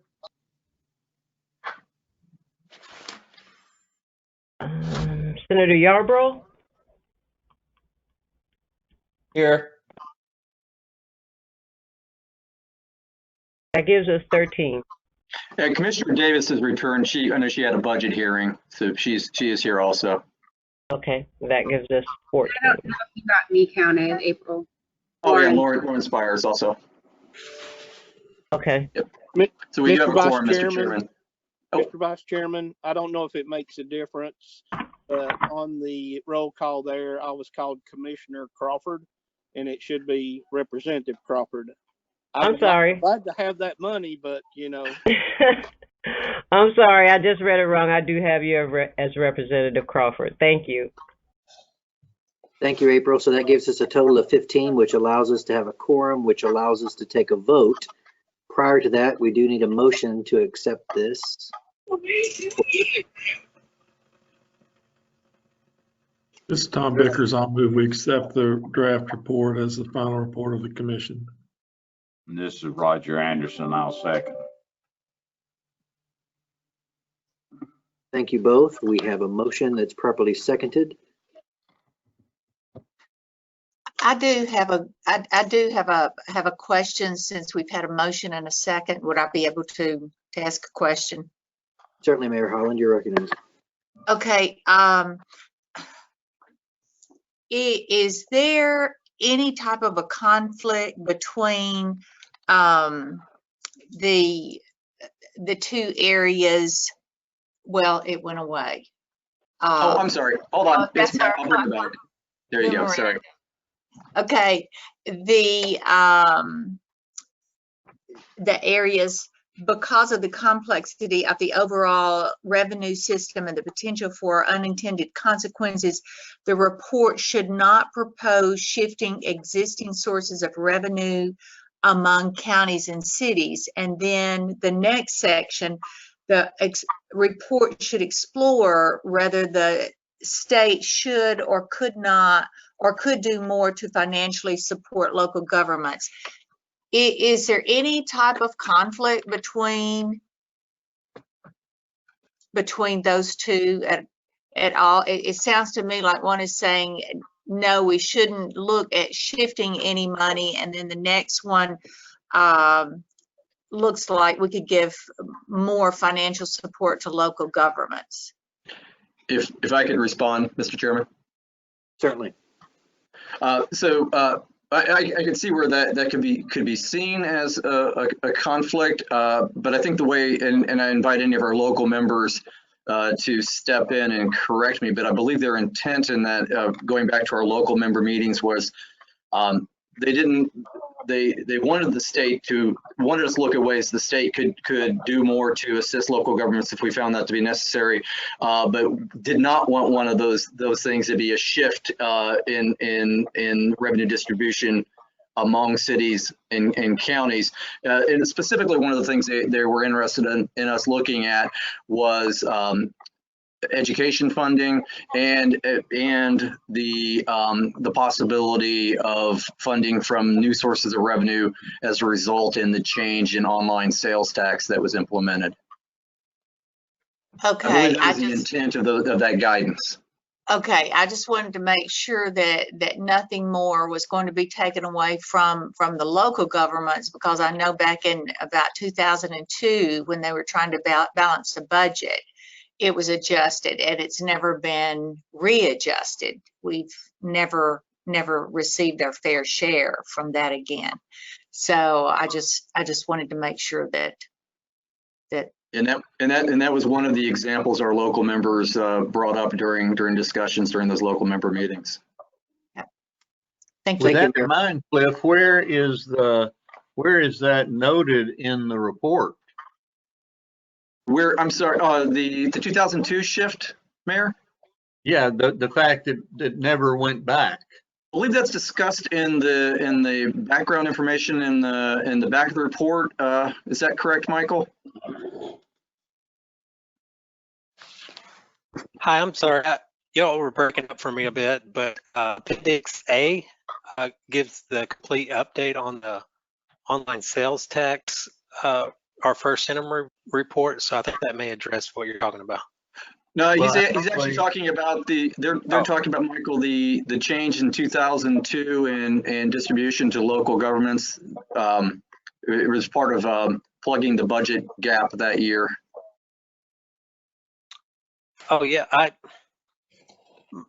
I don't think we address it in this report specifically. I am aware of it. My understanding is that when the state sales tax rate, for example, increased in 2002 to its current 7%, there was no corresponding increase for local governments. In other words, they were using all of that amount to, as you said, plug the budget gap that it existed in that year. And there were other taxes as well that were involved, like I believe the business tax was another, and there were several others. Interestingly enough, a report where I do address it somewhat is in the privilege tax report from 2016, because the professional privilege tax was another one of those taxes where the state increased the rate, and again it was 100% for the state. This is something that we could work into the back of the report for information purposes, Mayor, and I don't think that would as Michael said, we've already done research on this in the past. I don't think that would take considerable effort. In situations like this, what we've done in the past is we could still vote to approve the report with the acknowledgement that that information will be included in the report as well. Well, I'm concerned about just it being a piece in the back. In terms, this is something we've been talking about since 2002, the effect on local government and the fact that we too needed the additional money, both counties and cities, and especially now that we've gone to larger items where people are buying, including cars, online, that we're since we're situs based on these things, I think this could have a tremendous effect on local governments. And I can tell you, as far as Bartlett's concerned, next year's budget is going to be a nightmare. This year we made it because of the grant money, but that's a two-edged sword. We filled the gap with grant money, but we have no promise of those funds next year, and do not anticipate enough additional in property tax and sales tax to plug that $4.5 million hole. So this is, particularly at times like this, which I don't know that they would react that quickly, but I think I really don't want to stuff it in the back. That's sure. Just my. So, Mr. Chairman, if I may respond. Certainly. So in that case, Mayor, there are two ways we could proceed. We could, again, still, since there is a motion and a second, we could make it, again, contingent upon us working in some language in the front. However, because we'll want to make sure that you all are comfortable with that language, I would recommend that we work on that between now and the December meeting and bring the report back for approval at that meeting, if the members are willing to withdraw their motions. Yeah, I would agree that there seems to be additional conversations and additional information that needs to be included. It would be up to Mayors Bicker and Anderson to withdraw their motion and second, and we will defer this for further work until the December meeting. Yeah, this is Tom Beckers. I'm happy to withdraw the motion, given that there's seems to be some concern that we address that issue. And that way we can, I think it's best we see what you all come up with and as language so that we can look at it before we vote on for sure. So I'll move to withdraw. I'll withdraw my motion to adopt. Anderson, second. You're not going? That is both a proper withdrawal and properly seconded withdrawal. So therefore, we will defer this report, House Bill 971, Senate Bill 1075, tab 5, we will defer it to the December meeting, which takes us to tab 6. Dr. Lippard. Thank you to the motion makers and seconds for their withdrawal. All right, thank you, Mr. Chairman.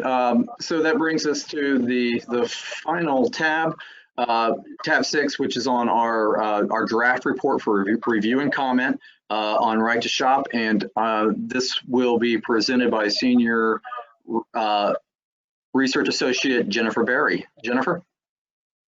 Good morning.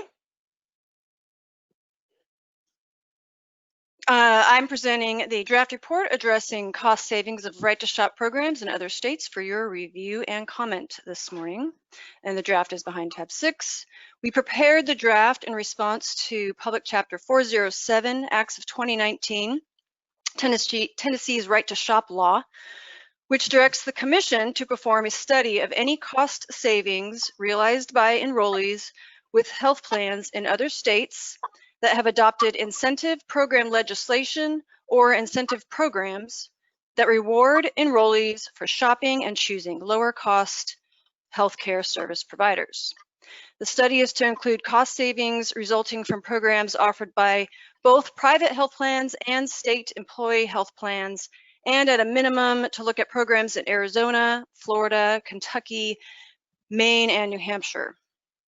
We will present the final report for your approval at the December meeting, and it is due to the General Assembly no later than December 2020. I will briefly give you some background information, and then I'll explain our findings. This report is for information purposes only, and it does not make any recommendations. So just starting with some background information, healthcare is expensive and costs are expected to increase over the next few years. For example, healthcare spending is expected to rise from 17.7% of gross domestic product in 2018 to 19.7% in 2028. That's almost $1 in every $5 spent in the US. At the same time, the prices that healthcare providers charge for services vary widely, and the factors affecting prices and the reasons for this variation are complex. But for example, prices could vary because of differences between markets, such as cost of living and availability of healthcare services and providers. And prices can also vary within the same market, sometimes because of the type of facility. But regardless of the reasons for the wide price variation, it creates an opportunity for people to shop for healthcare and potentially choose lower cost providers. There are several ways that people can shop for healthcare services, whether they have health insurance or not. Consumers can directly contact healthcare providers or search their websites to find and compare cost information. People with insurance can also directly contact their insurer and talk with a representative. And most insurers already provide cost tools on their websites and toll-free numbers that their enrollees can use to shop. Shopping for healthcare services helps people with insurance save money because they can shop for lower cost services both before and after they have met their deductible for the year. And once they've met their deductible, then they could save money on their co-insurance until they have met their out-of-pocket maximum. Shopping can also help uninsured people save money because they are paying for their services out of pocket. In addition to consumers saving, insurers and employers can also end up paying less for claims when consumers choose lower price services. The Tennessee General Assembly passed Public Chapter 407 because of the importance of price transparency and the potential of price shopping to help address rising healthcare costs. The law requires private insurers in the state to provide healthcare price and quality information to help insurance enrollees shop for lower price, high quality services and providers within their insurer's network. But the law does not help people without insurance.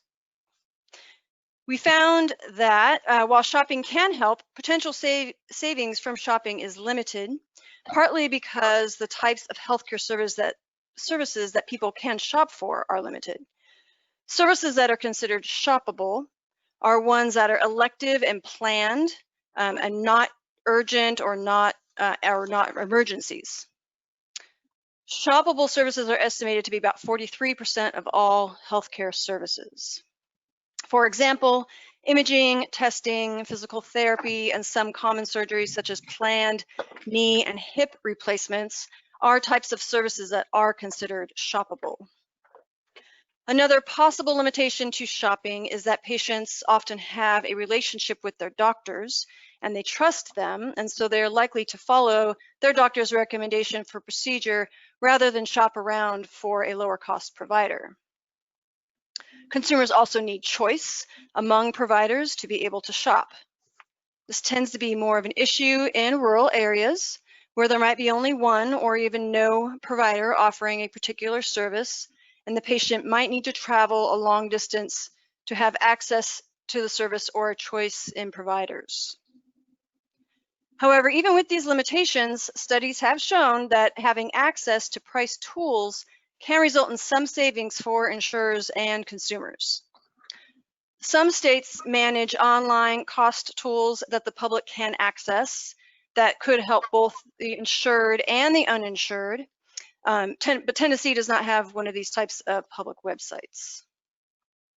One state that does have an online cost tool is New Hampshire, and it has had its public website since 2007. A study looked at the effect of New Hampshire's public price tool on costs for both the insured and insurers and found that over the 5-year period after the website launched, cost of medical imaging procedures was reduced by 5% for patients with insurance, which was approximately $7.9 million, and 4% for insurers, approximately $36 million. And this study of New Hampshire's website did not look at the impact that the website had on the costs paid by the uninsured. But money can't be saved if people don't use the tools. Studies have found that even with accessible price tools, usage rates can be low, ranging from approximately 1% to 26.8%.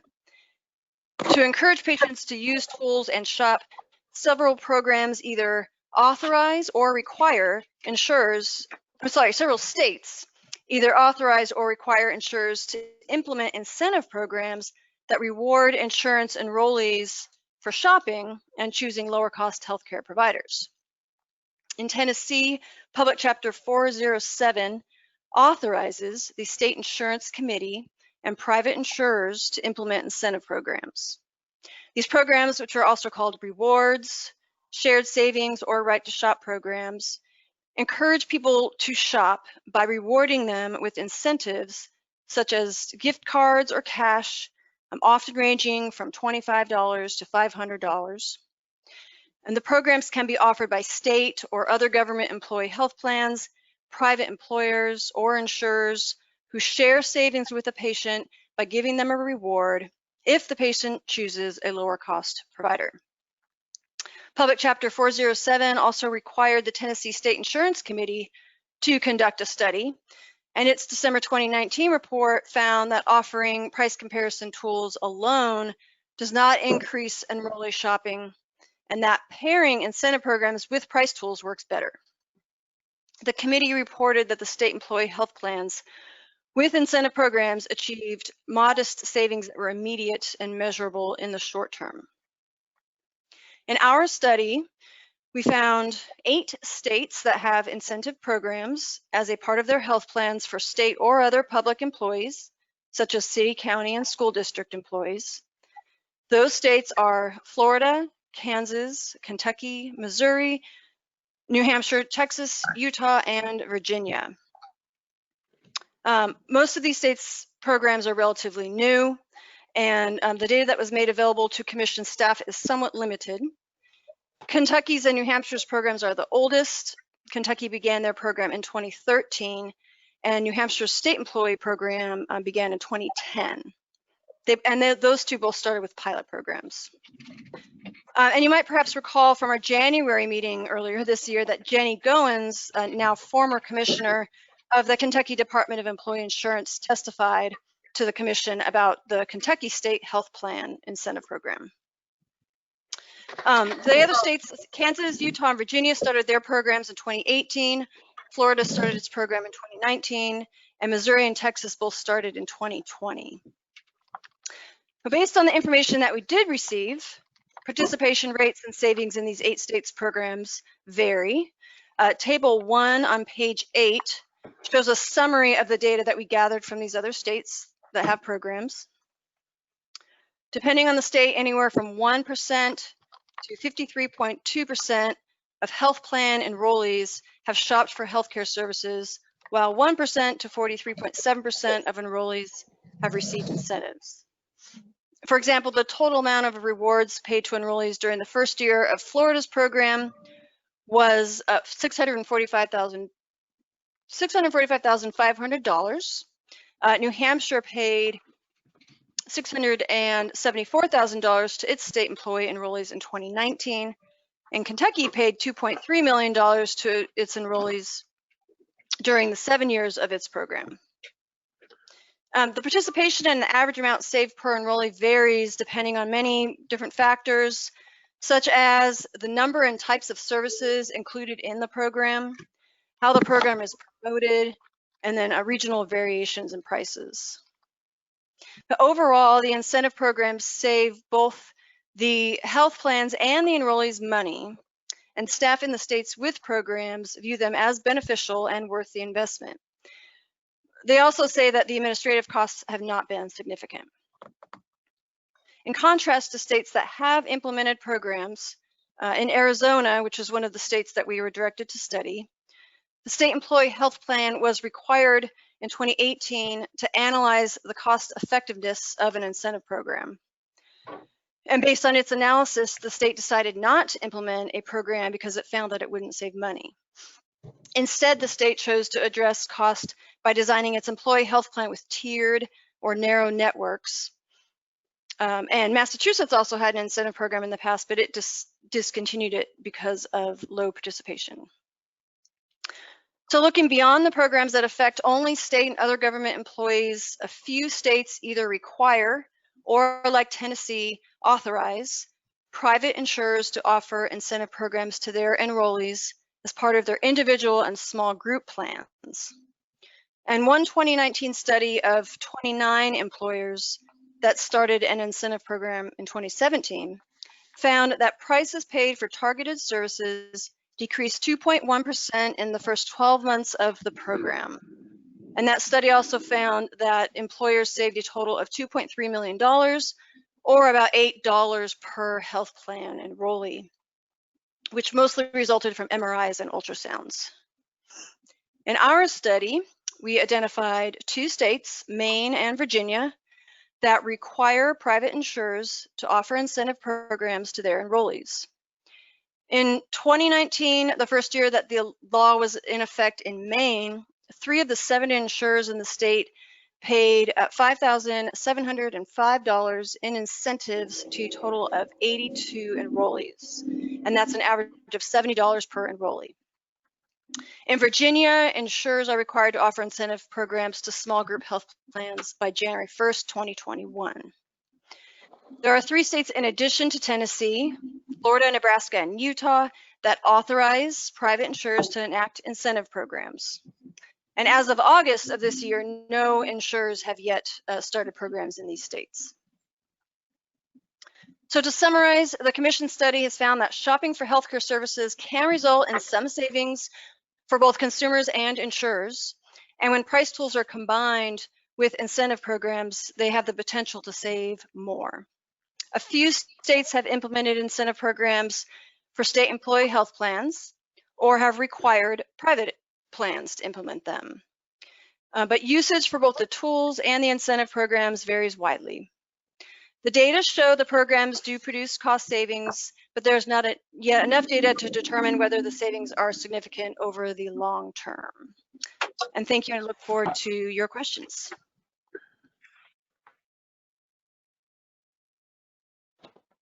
Thank you very much, Jennifer. We appreciate that report. Cliff, I will refer to you. I know that Senator Bo Watson has joined us during the discussion on tab 5 when we deferred to December. But other than that, I'm not getting any other indications that there are folks waiting in line to ask questions. Can you confirm that?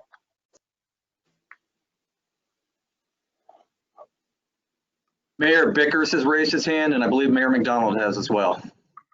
Certainly, Mayor Bickers, you're recognized.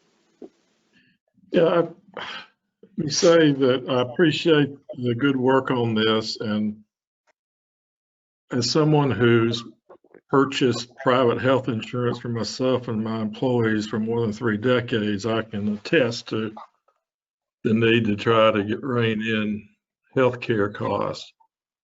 But my concern as I read this report is it seems to treat medical care and what our and the choice of our doctors as a commodity.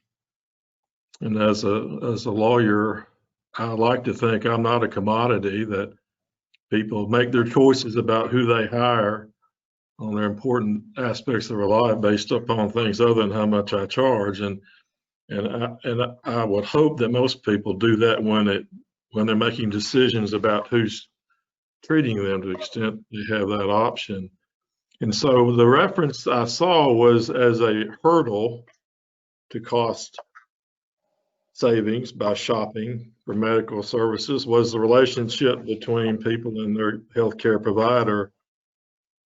You know, I'm not sure I view that as a hurdle, or it ought to be described as a hurdle, because that really is the essence of that relationship, is who we choose to hire us. And so I just wonder, is there not a way we can treat that by acknowledging that medical care and healthcare is not a commodity, and that we should be respectful of the choices that people make when they choose who's going to provide them services.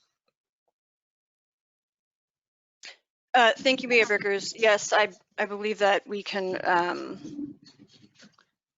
address that concern in the report pretty easily. But I appreciate. And a follow up to that is, you know, every year, this time of year, this is the top of my list, because this is the time of year that we're out shopping to decide what our insurance is going to look like for our employees and ourselves next year. And there are lots of ways when you shop for insurance that you can choose, you know, how we wish to build in cost savings and encourage employees and those who are covered by the policies to be wise in choosing services.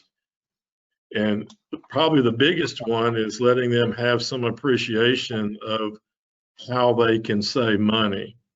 And I'm not, you know, and so I would, again, in this report, if there's a way we can, you know, focus even more on educating, you know, the beneficiaries. And I know, and there may be a difference between private insurance programs and public insurance programs. I'm not saying we suggest otherwise, but, you know, I would think that one of the biggest hurdles, and we really should maybe beef that section up, is, you know, encouraging people that it does, you know, people don't believe their insurance, that it matters. I got insurance. They don't really think about how do I save money, and that it may reduce the cost of insurance later on.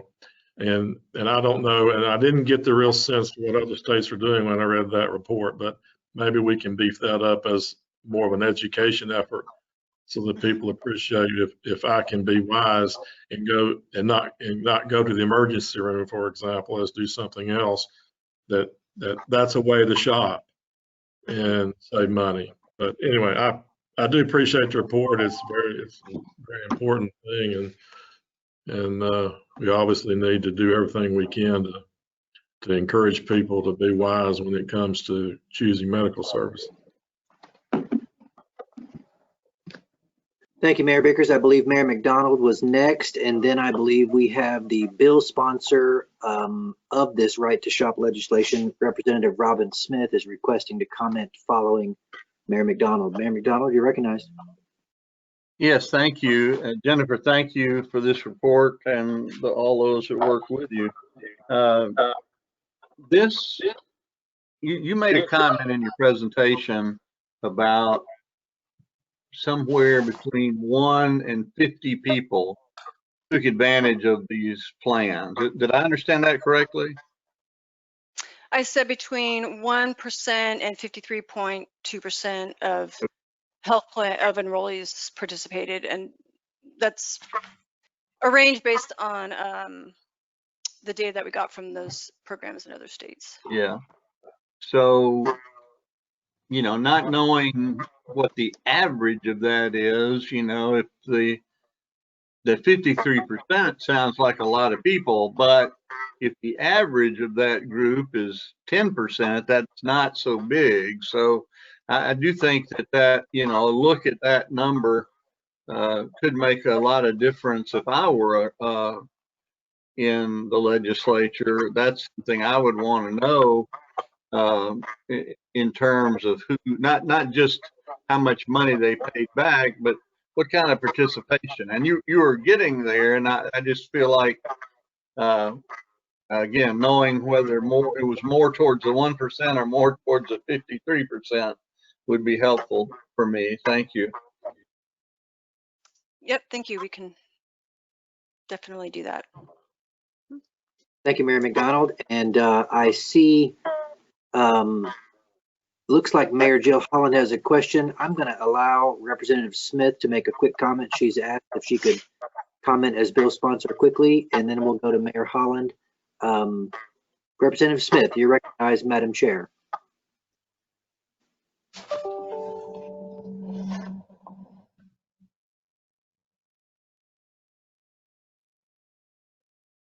But can you now hear me okay?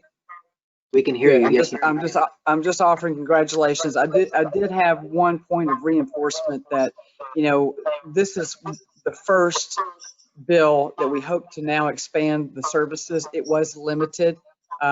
Insurance companies did not want to have full shopping of all services because of proprietary contracts. And so while we work together with the insurance industry, as well as providers to identify 4 very common shoppable services through imaging, lab works, infusion services, as well as therapy. And we do hope in the next legislative session to expand those and again, expand those savings opportunities. But as Ms. Berry very astutely noted, when there are incentive programs that are injected, it enhances participation, but candidly, we need to do our jobs as legislative body members to promote that this is a tool that's possible and encourage people, because it saves patients as well as the insurance companies. But I just wanted to take this opportunity to thank you all for studying this very important piece of legislation. And Chairman Carter had made a observation when this first came before this body, that this is the first time since 1994, I believe, that a healthcare policy issue has been reviewed by TACIR. And I hope that this can be something that we follow up on, because healthcare is the #2 budget item in the state of Tennessee. And in polling, it's it vacillates between the number 1 and number 3 issue of concern to Tennesseans. And so I look forward to working with all of you all in the future. But again, thank you again for addressing this issue. Thank you, Representative Smith, for joining us online. That leads us now, the last hand that I saw was from Mayor Holland. I just had a question. I think I understood that maybe it was New Hampshire was the only state that had all of these options about shopping with other states, that they had that where people could look at. So is there a way that we could have more of this so people could see the options? How are you supposed to go out there and find what these options are in, say, Kentucky or Virginia or, you know, Alabama? How do we find these if these things aren't posted online, if they're not easily accessible? Thank you. Yes, and I think you're referring to New Hampshire. I mentioned that New Hampshire has a public tool, a website that's available to so anybody can use that tool to shop, not just people with insurance. And actually we found 14 states that manage a public website so that anybody can go online to shop, whether or not you have insurance. Tennessee does not have one of those websites, a public website like that. So if you have insurance, most insurance carriers already have these tools. And so that's where you would go first, is check with your insurance carrier. And they also most have a toll-free number that you can call to get information. So it's already a market expectation that the insurers have these tools on their websites for you to access. If you don't have insurance, that's where it's much more challenging.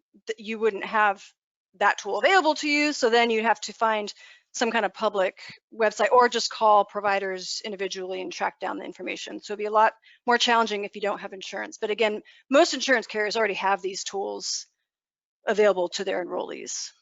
I don't think most people are aware that they can shop out of state for this. Well, you would shop, well, I agree. I think a lot of people aren't aware that these tools, that their insurers actually do have these tools. I wasn't that aware before, but you wouldn't shop out of state. You would shop within your insurer's network. If you were going to your insurance carrier's cost tool on their website, you would be shopping within that health plan, within your network. But if you were in another state, such as New Hampshire, that has a public tool that anybody can access, that's different. Than anybody can go on to that state managed website to get information. And I think they're mostly, the providers for those tools are mostly within those states. But does that help? Thank you.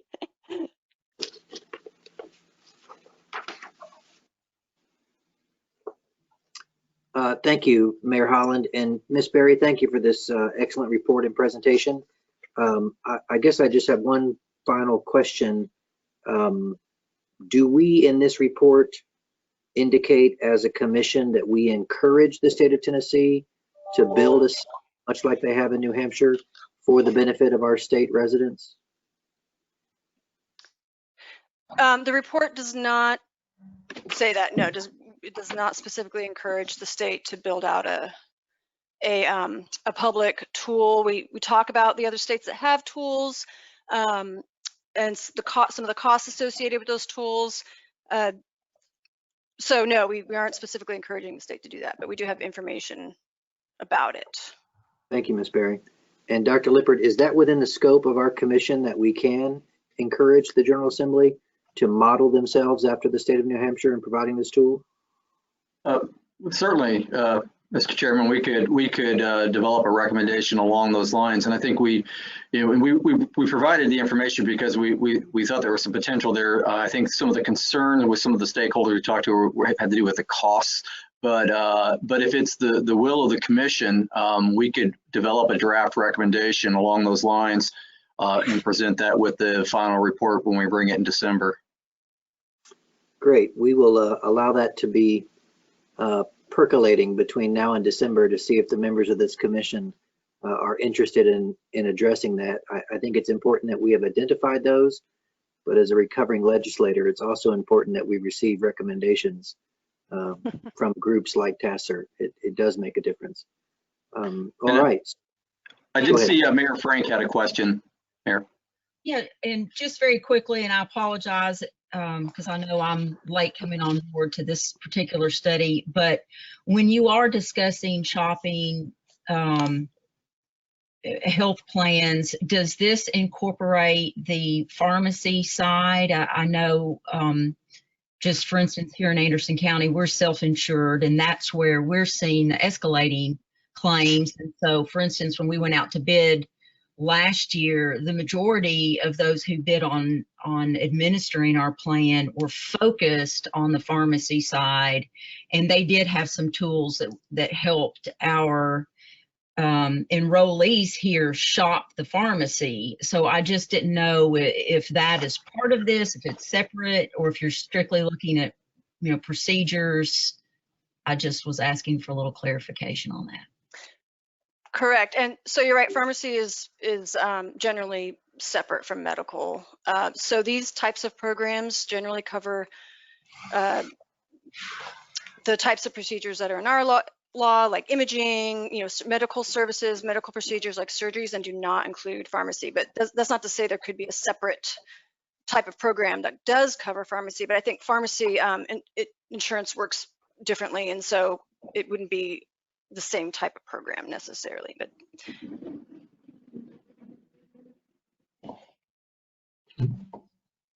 Mayor Vickers has a question. Mayor Brooks. I would just, and I appreciate and I do agree that part of what we should look at is whether to make a recommendation to the legislators as to what we should do. But that opens up other issues. For example, if the state of Tennessee says here's a list of medical providers who can provide these services to you, that is a tacit list that these are capable providers. And the reality is, and we all know this, there are excellent doctors, there are good doctors, and there are doctors that aren't that good. And we have to be careful anytime as the state is saying, okay, here's who you should choose from. Because someone goes on that list, they see the doctor that provides it for the least cost. Well, that's who I go to. That may not provide them the best care that they need. And that reduces the decision down to a pure dollars and cents decision. And that probably isn't what we ought. I mean, I would say, I'm not sure that's what we encourage with people. They should be making the most cost-effective decision that provides them the medical care that they really need. And that's not always the or the man or woman who says, well, I'll do it for $500 cheaper than the next guy. Because there may be a reason why they are $500 cheaper than the other guy. So anyway, I appreciate the need to look at that and make the recommendation, but we just need to be careful because we can open up, when we make a recommendation, we can open up additional issues that we need to be thinking about. What the legislature ought to be thinking about. Do they really want to be in the business of identifying a group of doctors to choose from for a medical procedure? But anyway, I look forward to see what you guys come up with on that. thank you, Mayor Vickers. And I'll just say that just from talking to the other states, it is a large undertaking to create one of these public websites and to manage them over time. And so it is, it's a large, it's challenging.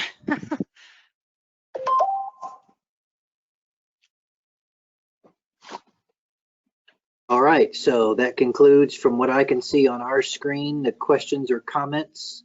Dr. Lippert, do you have anyone else that is waiting before we go to other business? I did not see anyone else, Mr. Chairman. Hold on, let me make one last visual sweep here. No, sir.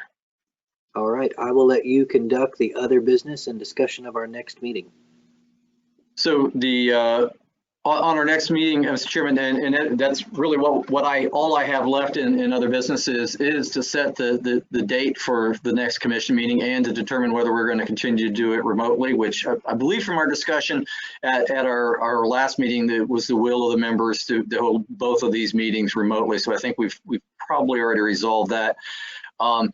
We need to set this meeting sometime in December in order to meet our statutory requirements on several of these reports. We will have a January meeting, and I apologize for this meeting a month almost that we've had here recently because of the having to adjust our schedule. I would ask if it works with the members' schedules that we try to do it maybe late middle December. I know we're trying to work around the holidays, but I also want to make sure that we're allowing time to make changes and wrap up some of the reports that we're bringing to you for the first time in December, such as the broadband access and adoption update. I was looking at maybe the week of 13 December, preferably maybe near the end of that week, like the 17th or the 18th. We would try to do this again as a one-day online meeting. But so I've just put that out there and see, we can, if it's preferable, we can do like we did for this meeting, and I can ask April to survey the members. We'll just send by email and we'll come up with a date that way. I know everyone doesn't necessarily have their calendars in front of them right now. Yeah, I would concur with that. That shareable screen, can you remove that so we can see better, please? Absolutely.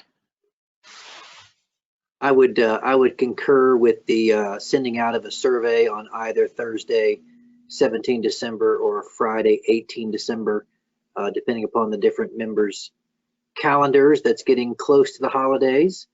And personally, the week of my wedding anniversary, so I've got to make sure Mrs. Brooks is okay with all of that. So I do think April should send out a survey, and let's just find out how the members respond to that, and I would be grateful. Very good. That said, Mr. Chairman, then I think the only other thing is an motion for adjournment. All right. If there are no other comments or questions from the members of the commission, we will. I'll make a motion, we adjourn. Non-debatable. Thank you, Representative Crawford, and thank you, Mayor Holland. Everyone have a good rest of your week. Thank you. Thank you all.